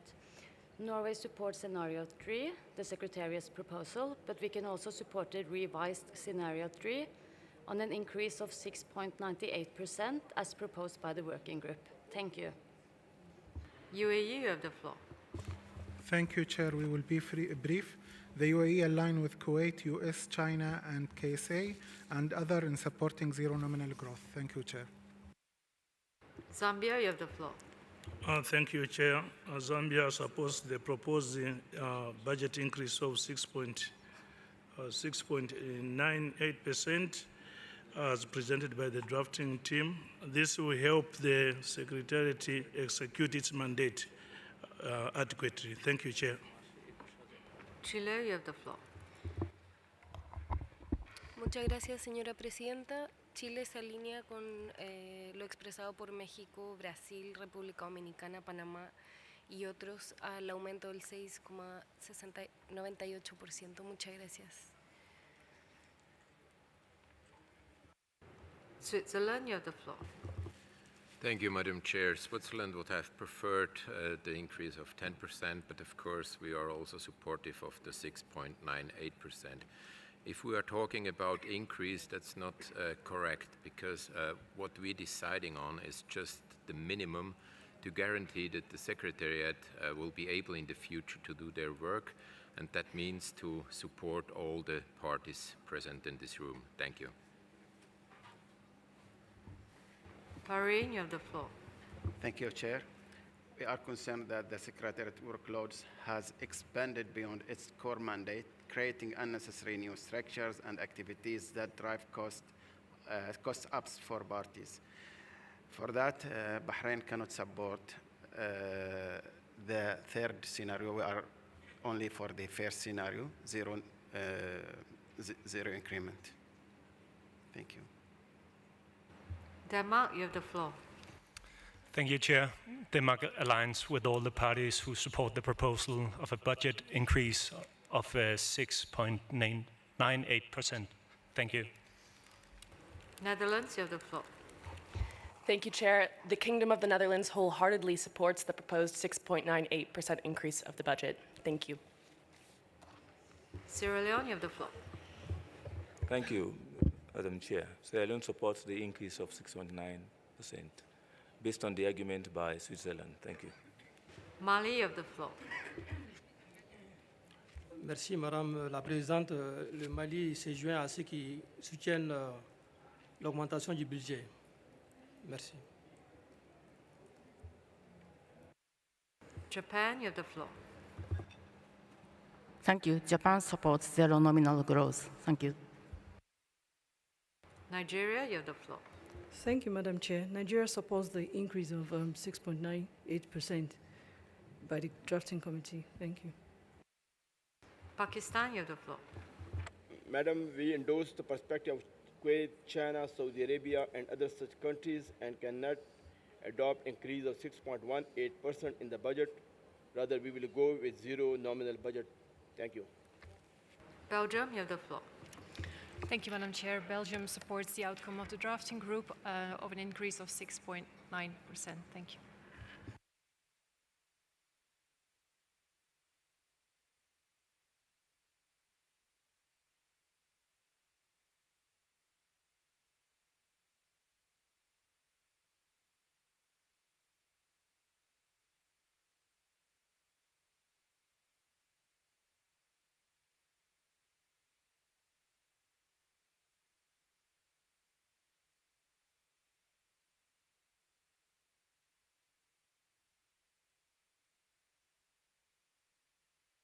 Kuwait, you have the floor.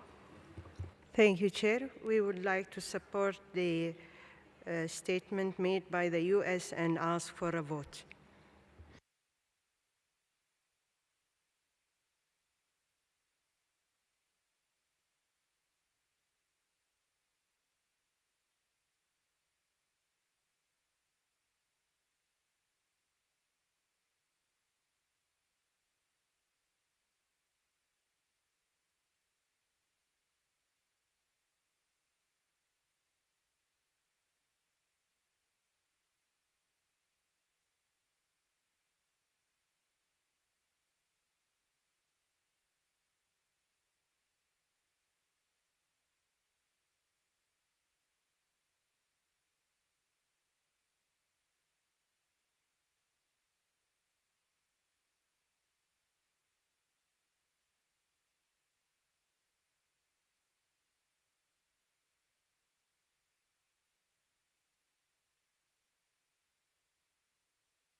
Okay, Kuwait, you have asked for a vote, so I just want to clarify on what do you want the parties to vote on?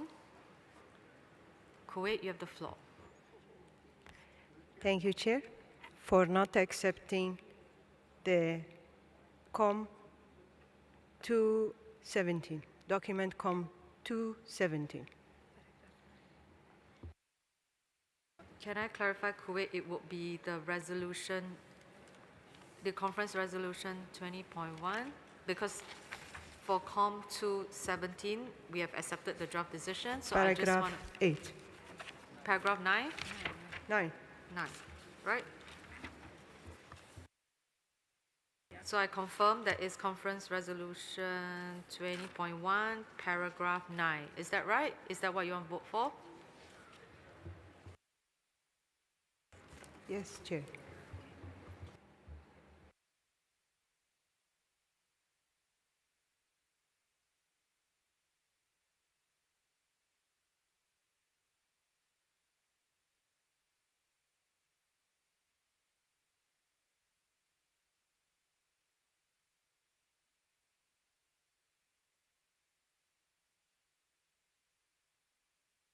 So before we go for vote, I will pass the floor to Secretariat to actually explain the voting mechanism. Secretariat, please. Thank you, Madam Chair.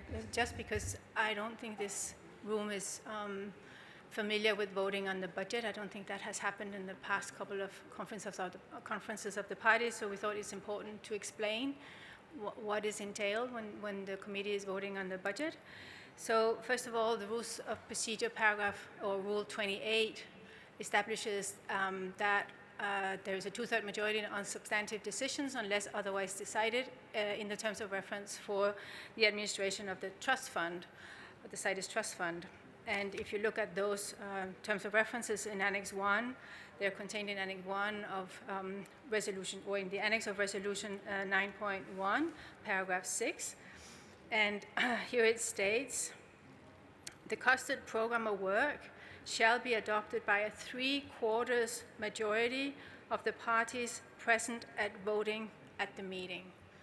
So for this motion to pass on paragraph 9 of the draft resolution, it will require a 3/4 majority of those who are here in the room and expressing a vote for or against this particular paragraph in the resolution. I hope that was clear. Thank you.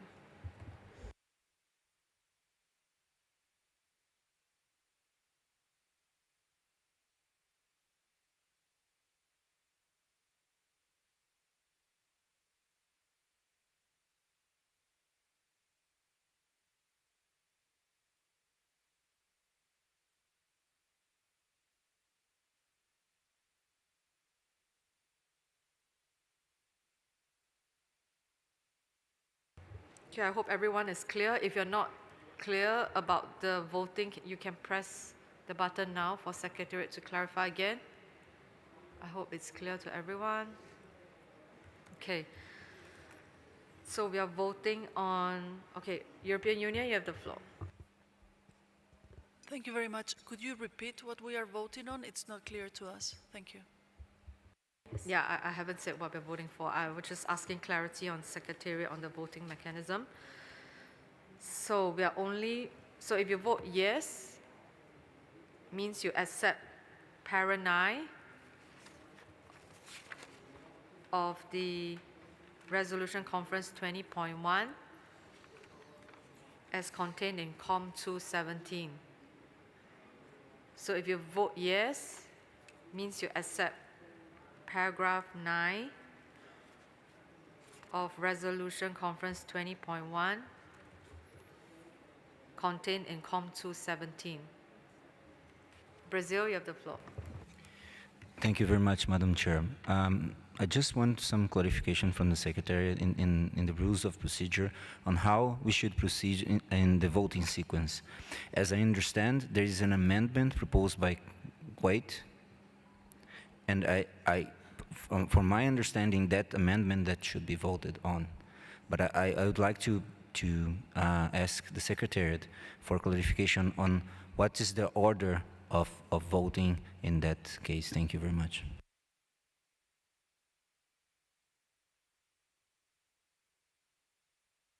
Okay, what I understood was that when I asked Kuwait what they wanted the vote on, they wanted a vote on paragraph 9, which is why we are voting on paragraph 9, but I can turn back to Kuwait. But that was my understanding. Kuwait, you have the floor. Yes. Yes, Chair, you are right. If paragraph accepted by the parties or not. Thank you. Is that clear, Brazil? It is just a point of clarification. What happens if we vote no? So just to understand, what is the consequence of not having paragraph 9?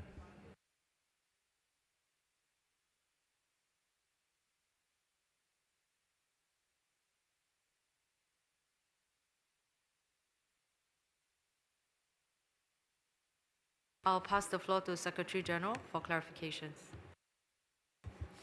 Thank you, Madam Chair. The current proposal in the draft resolution under paragraph 9 is an increase for the years 2026 to 2028 of 6.98%. If there is a no vote, then we will have to offer another proposal. Thank you, Madam Chair. Brazil, okay, thank you. Fiji, you have the floor. Thank you, Madam Chair.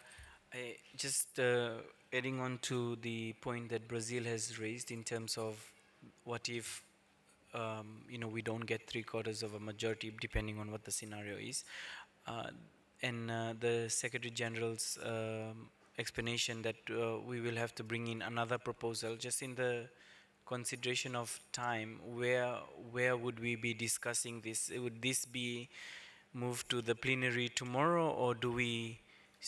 Yeah, we just need to get our understanding on these processes before we go into a vote.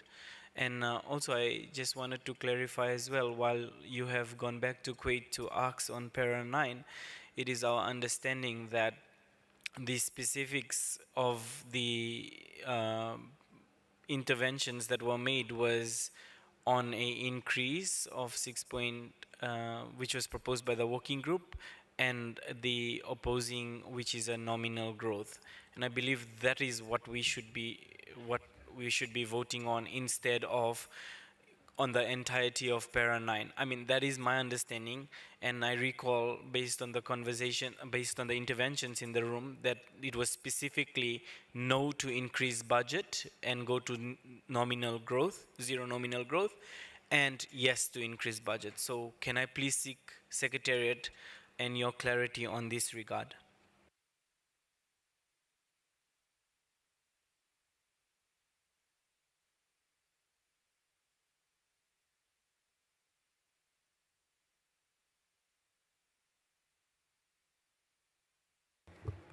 Okay, on the question on what happens if there's a no, I think Secretary General has explained that there'll be more discussions to come up with another decision, and this will then go back to the working group and presented at plenary. So if it's not decided today, then it will have to go back to working group and then presented at plenary.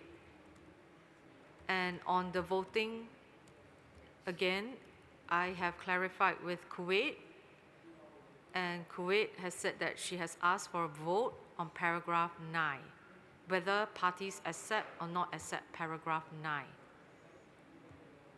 Brazil, you have the floor. Thank you, Madam Chair.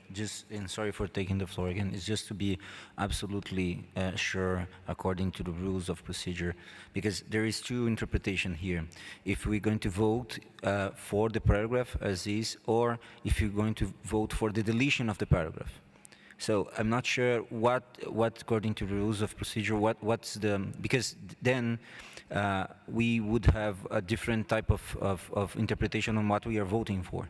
So just to be absolutely clear on what is the rule of procedure in that case, so I'd like to just ask for the Secretary to clarify whether we can put a paragraph to vote, or would be otherwise, in the sense that we are proposing the elimination of the paragraph. Thank you. Mexico, you have the floor. Muchas gracias, señora presidenta. De manera similar a las intervenciones de Brasil y de Fiji, para nosotros resulta un poco extraño que se nos esté solicitando votar por un párrafo que está en sentido positivo o negativo por un párrafo que está en la resolución. Consideramos que sería mucho más lógico votar por la propuesta claramente formulada por Kuwait y por otros países en el sentido de introducir un crecimiento nominal cero. Gracias.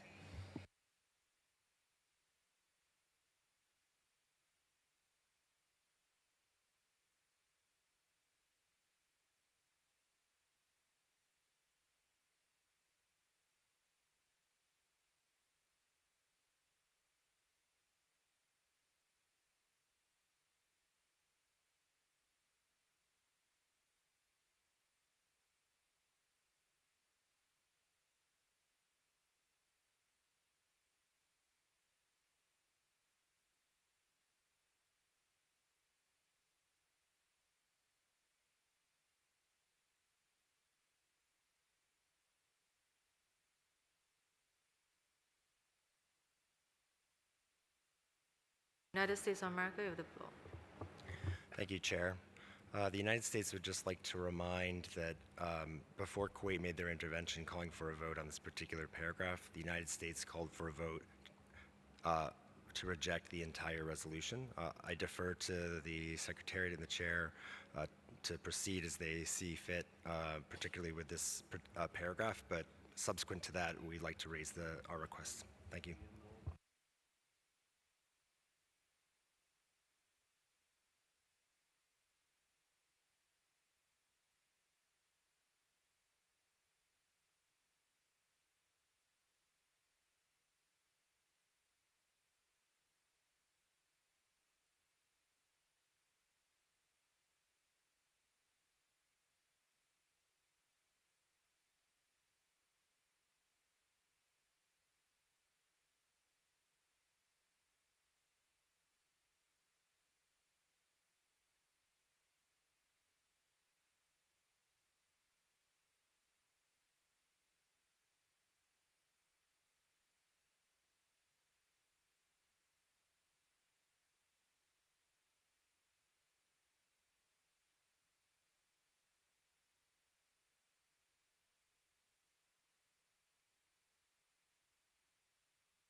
Okay, so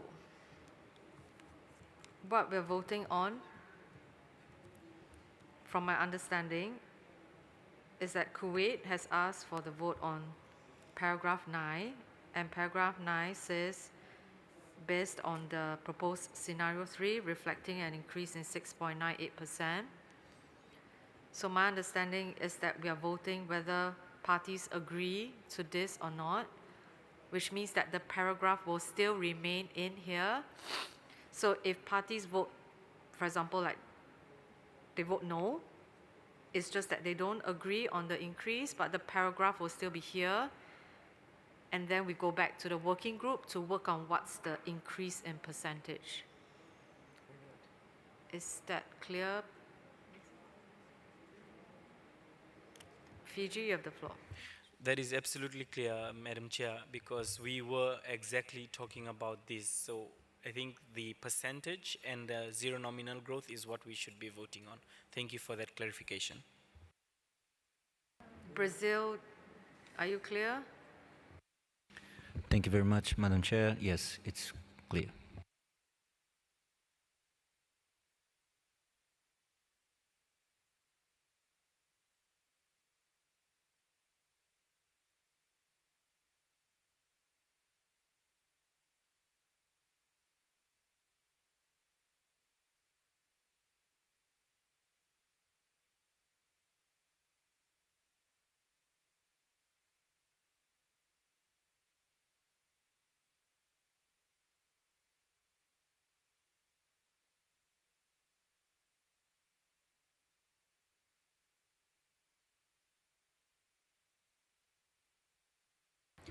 Okay, so I will just say what we are voting now. So if you're not clear, just press a button. So if you vote yes, means you accept an increase in 6.98% in paragraph 9.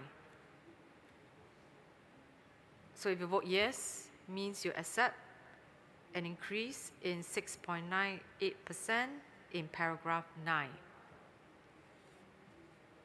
And if you vote no, means you do not accept the increase in 6.98% in paragraph 9. If you vote no, means you do not accept the increase in 6.98% in paragraph 9. Is that clear?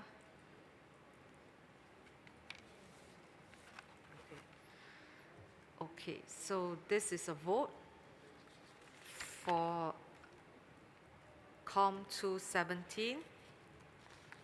The voting type is by normal vote. The vote of the European Union will be cast by the individual member states.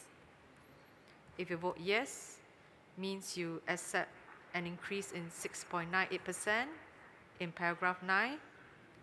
If you vote no, means you do not accept the increase in 6.9% in paragraph 9. Since there is a vote on a budget issue, the decision will be adopted by 3/4 majority. 3/4 majority. Please ensure your cards are inserted properly. Technician, are you ready? Everybody please sit down.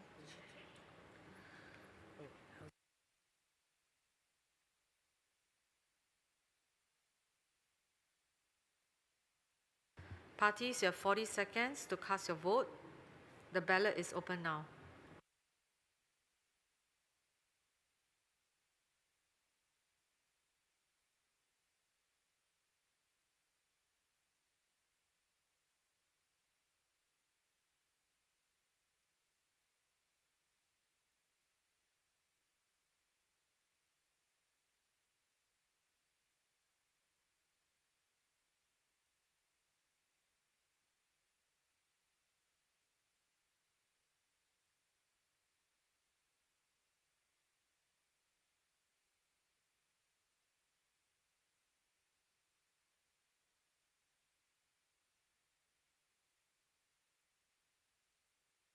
Forty seconds is up. The ballot is now closed.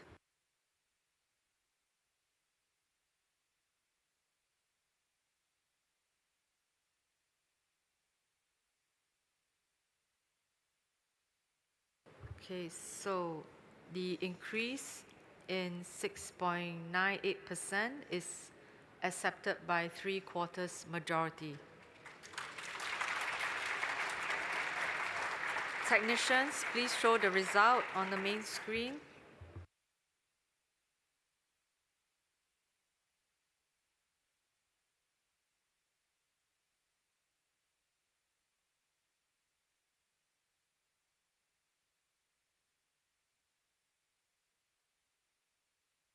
Please show the individual votes of the parties on the screen now.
Okay, now I will go back to United States of America.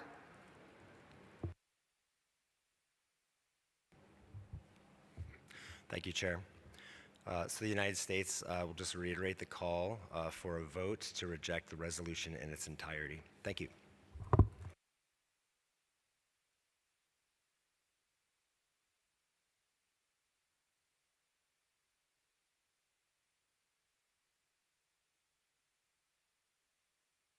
I will pass the floor to the Secretariat for explanation. Thank you. Thank you, Madam Chair. The committee has already agreed to paragraph 9 of the resolution. So if a vote is to happen, it would be on the remaining part of the resolution without paragraph 9, which has already been agreed.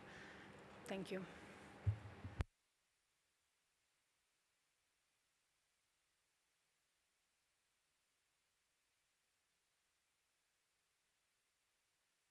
United States of America. So I just want to hear from you again on what you're voting for. Yeah, thank you. Thank you, and thank you for the clarification, Secretariat. So the United States would call for a vote on the entire resolution except for paragraph 9, which has already been agreed. Thank you.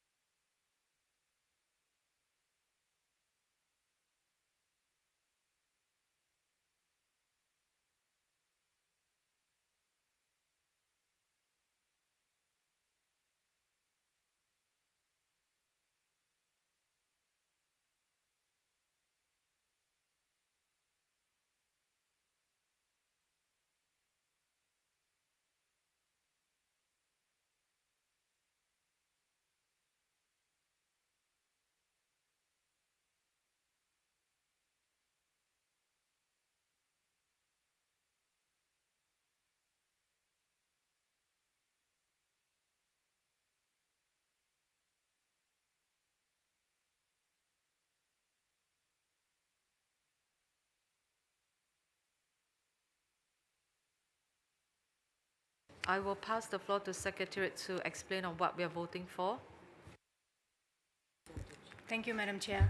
Yes, so since the committee has just agreed to paragraph 9, which is where the costed program of work is agreed, and now is deciding to have a vote on the remaining part of the remaining paragraphs of this draft resolution, it's no longer a vote on the costed program of work according to the terms of reference of the administration of the trust fund. It's a normal substantive decision following the normal rules of two-thirds majority contained in Rule 28 of the Rules of Procedure. I hope this is clear. Thank you.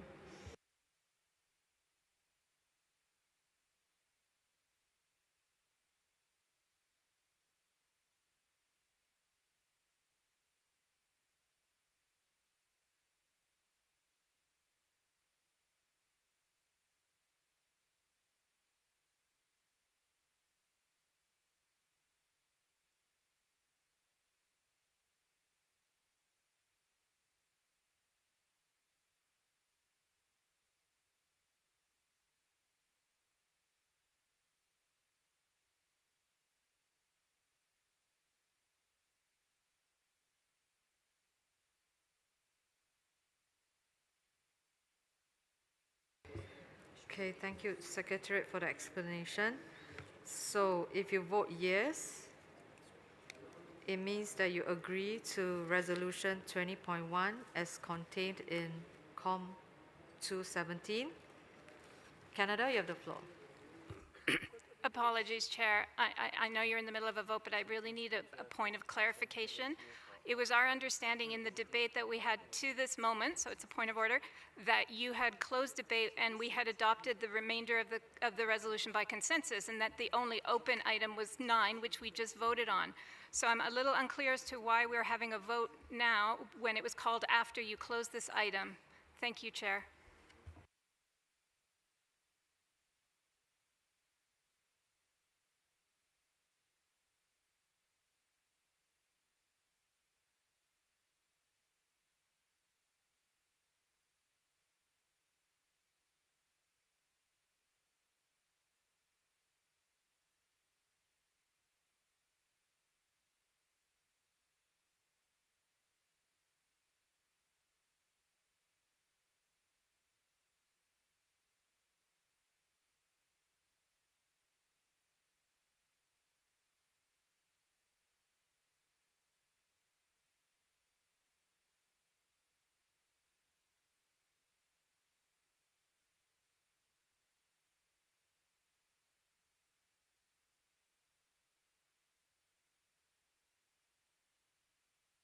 Said you closed.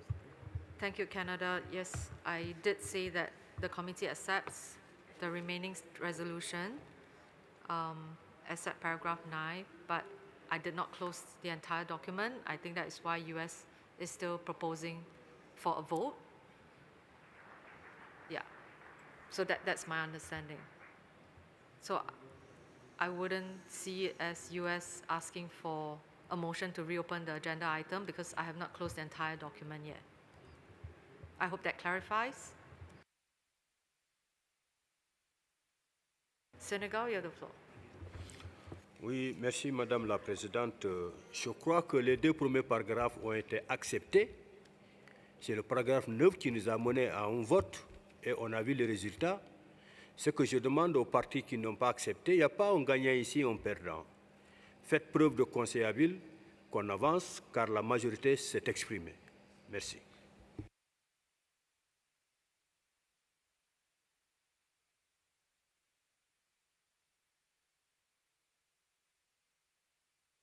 Benin, you have the floor. Merci, Madame la Présidente. Je soutiens le point de vue du Sénégal pour que vraiment on puisse trouver un consensus et évoluer. Merci. Sorry, but United States has asked for a vote. I'm going back to US again. If there's a compromise, or we will still go for a vote. Thank you, Chair. The United States still calls for a vote. There are elements in the rest of this resolution that we can't accept. Thank you. Okay, thank you. So I'll read out again. So if it's not clear, you can press a button now, but I think we'll go ahead with a vote. So if you vote yes, you agree to resolution conference 20.1 in COM 217. If you vote yes, means you agree to resolution conference 20.1 in COM 217. If you vote no, it means that you don't accept resolution 20.1 in COM 217 except paragraph 9. So if you vote no, it means that you don't accept resolution 20.1 in COM 217 except paragraph 9. If you're not clear, you can press your button now. Japan, you have the floor. We are not clear. Please explain again what we are voting for.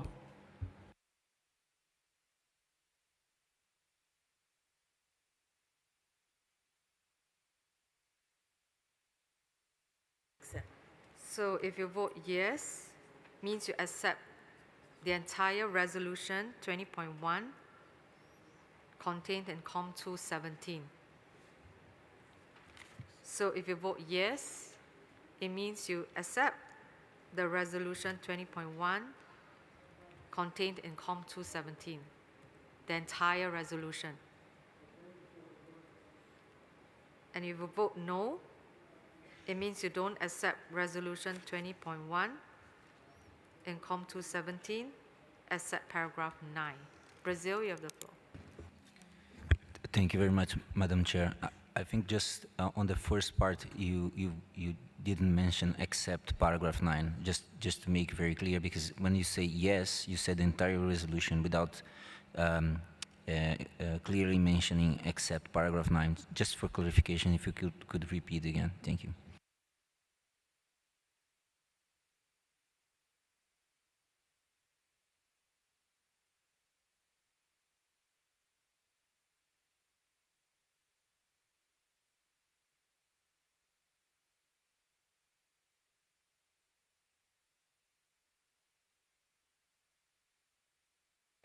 Fiji, you have the floor.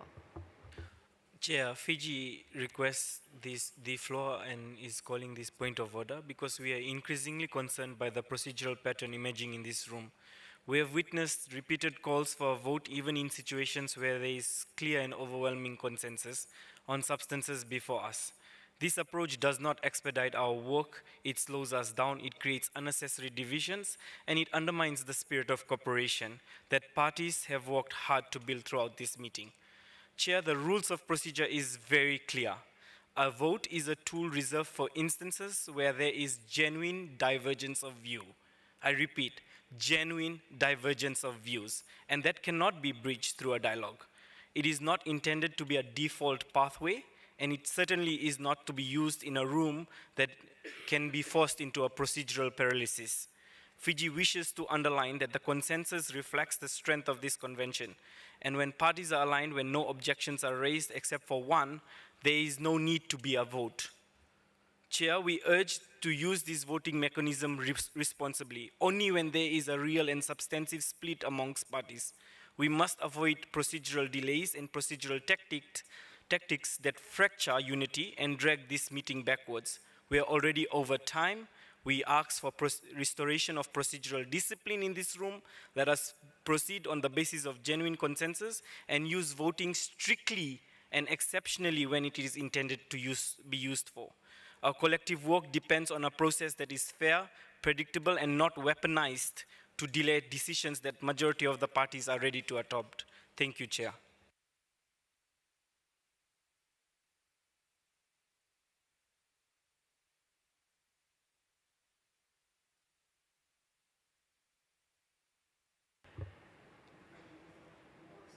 So, noted, Fiji, on your comments. So I will just proceed with the vote.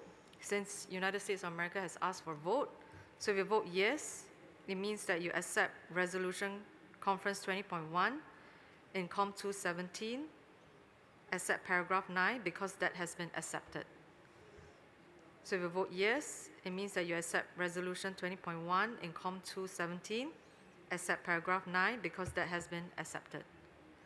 So if you vote no, means you don't accept Resolution 20.1 in COM 217, accept paragraph 9 because that has been accepted. If you vote no, it means you don't accept Resolution 20.1 in COM 217, accept paragraph 9 because it has been accepted. So this is a vote for agenda COM 217. The voting is by normal vote. The vote of the European Union will be cast by the individual member states. So if you vote yes, means you accept Resolution 20.1 in COM 217, accept paragraph 9 because it has been accepted. If you vote no, means you don't accept Resolution 20.1 in COM 217, accept paragraph 9 because that has been accepted. So since this is a vote on a substantive matter, the decision will be adopted by 2/3 majority. Technicians, are you ready? So parties, you have 40 seconds to cast your vote. The ballot is open now.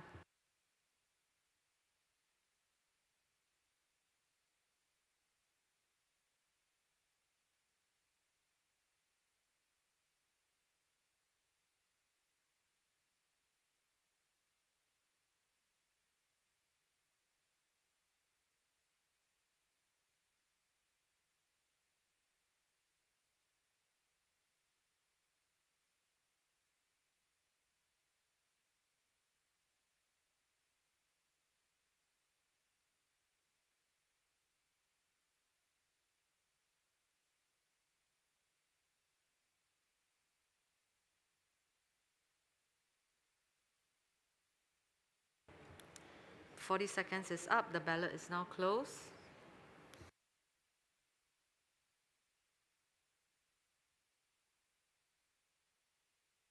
So Resolution 20.1 in COM 217, accept paragraph 9 because it has been accepted, and the rest has been accepted by 2/3 majority. So technicians, please show the result on the main screen.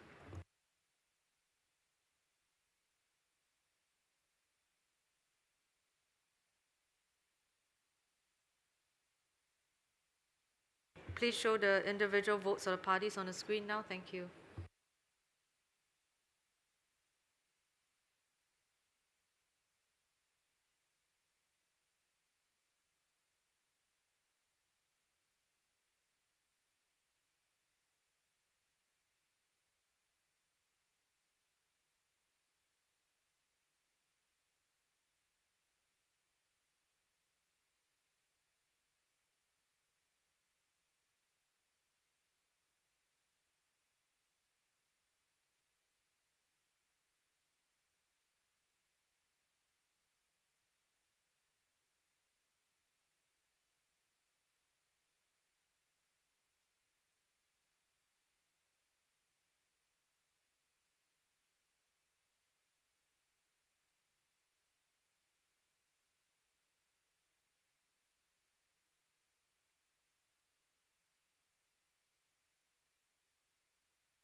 Okay, so for COM 217, the committee accepts document 73, 28A, COP20, document 10, delete decisions 18.4, 19.4, 19.9, 28A,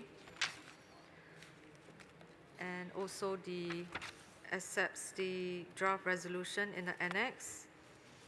And I close this item. Thank you.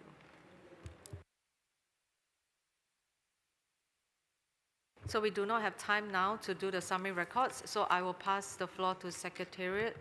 Secretariat, please.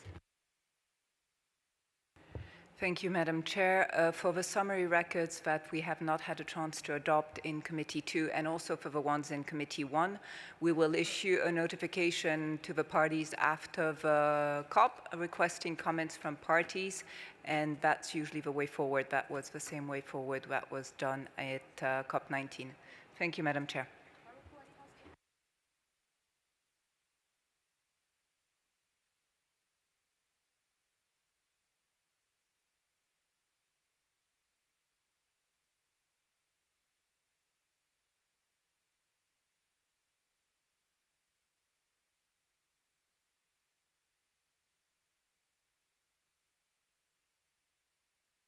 Okay, thank you. So we have come to the end of Committee 2. Thank you, everyone.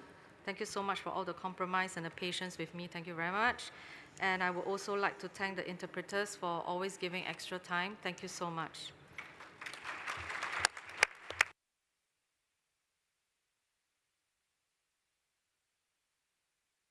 I now give the floor to Secretary for Housekeeping. Thank you, Chair. Just two housekeeping announcements. There's a bureau that will meet in about 10 to 15 minutes from now after the closure of the session. And tomorrow we will start with the second session of the plenary, which will be in the Argali room, starting from 9 a.m. 9 a.m. sharp, please. Thank you.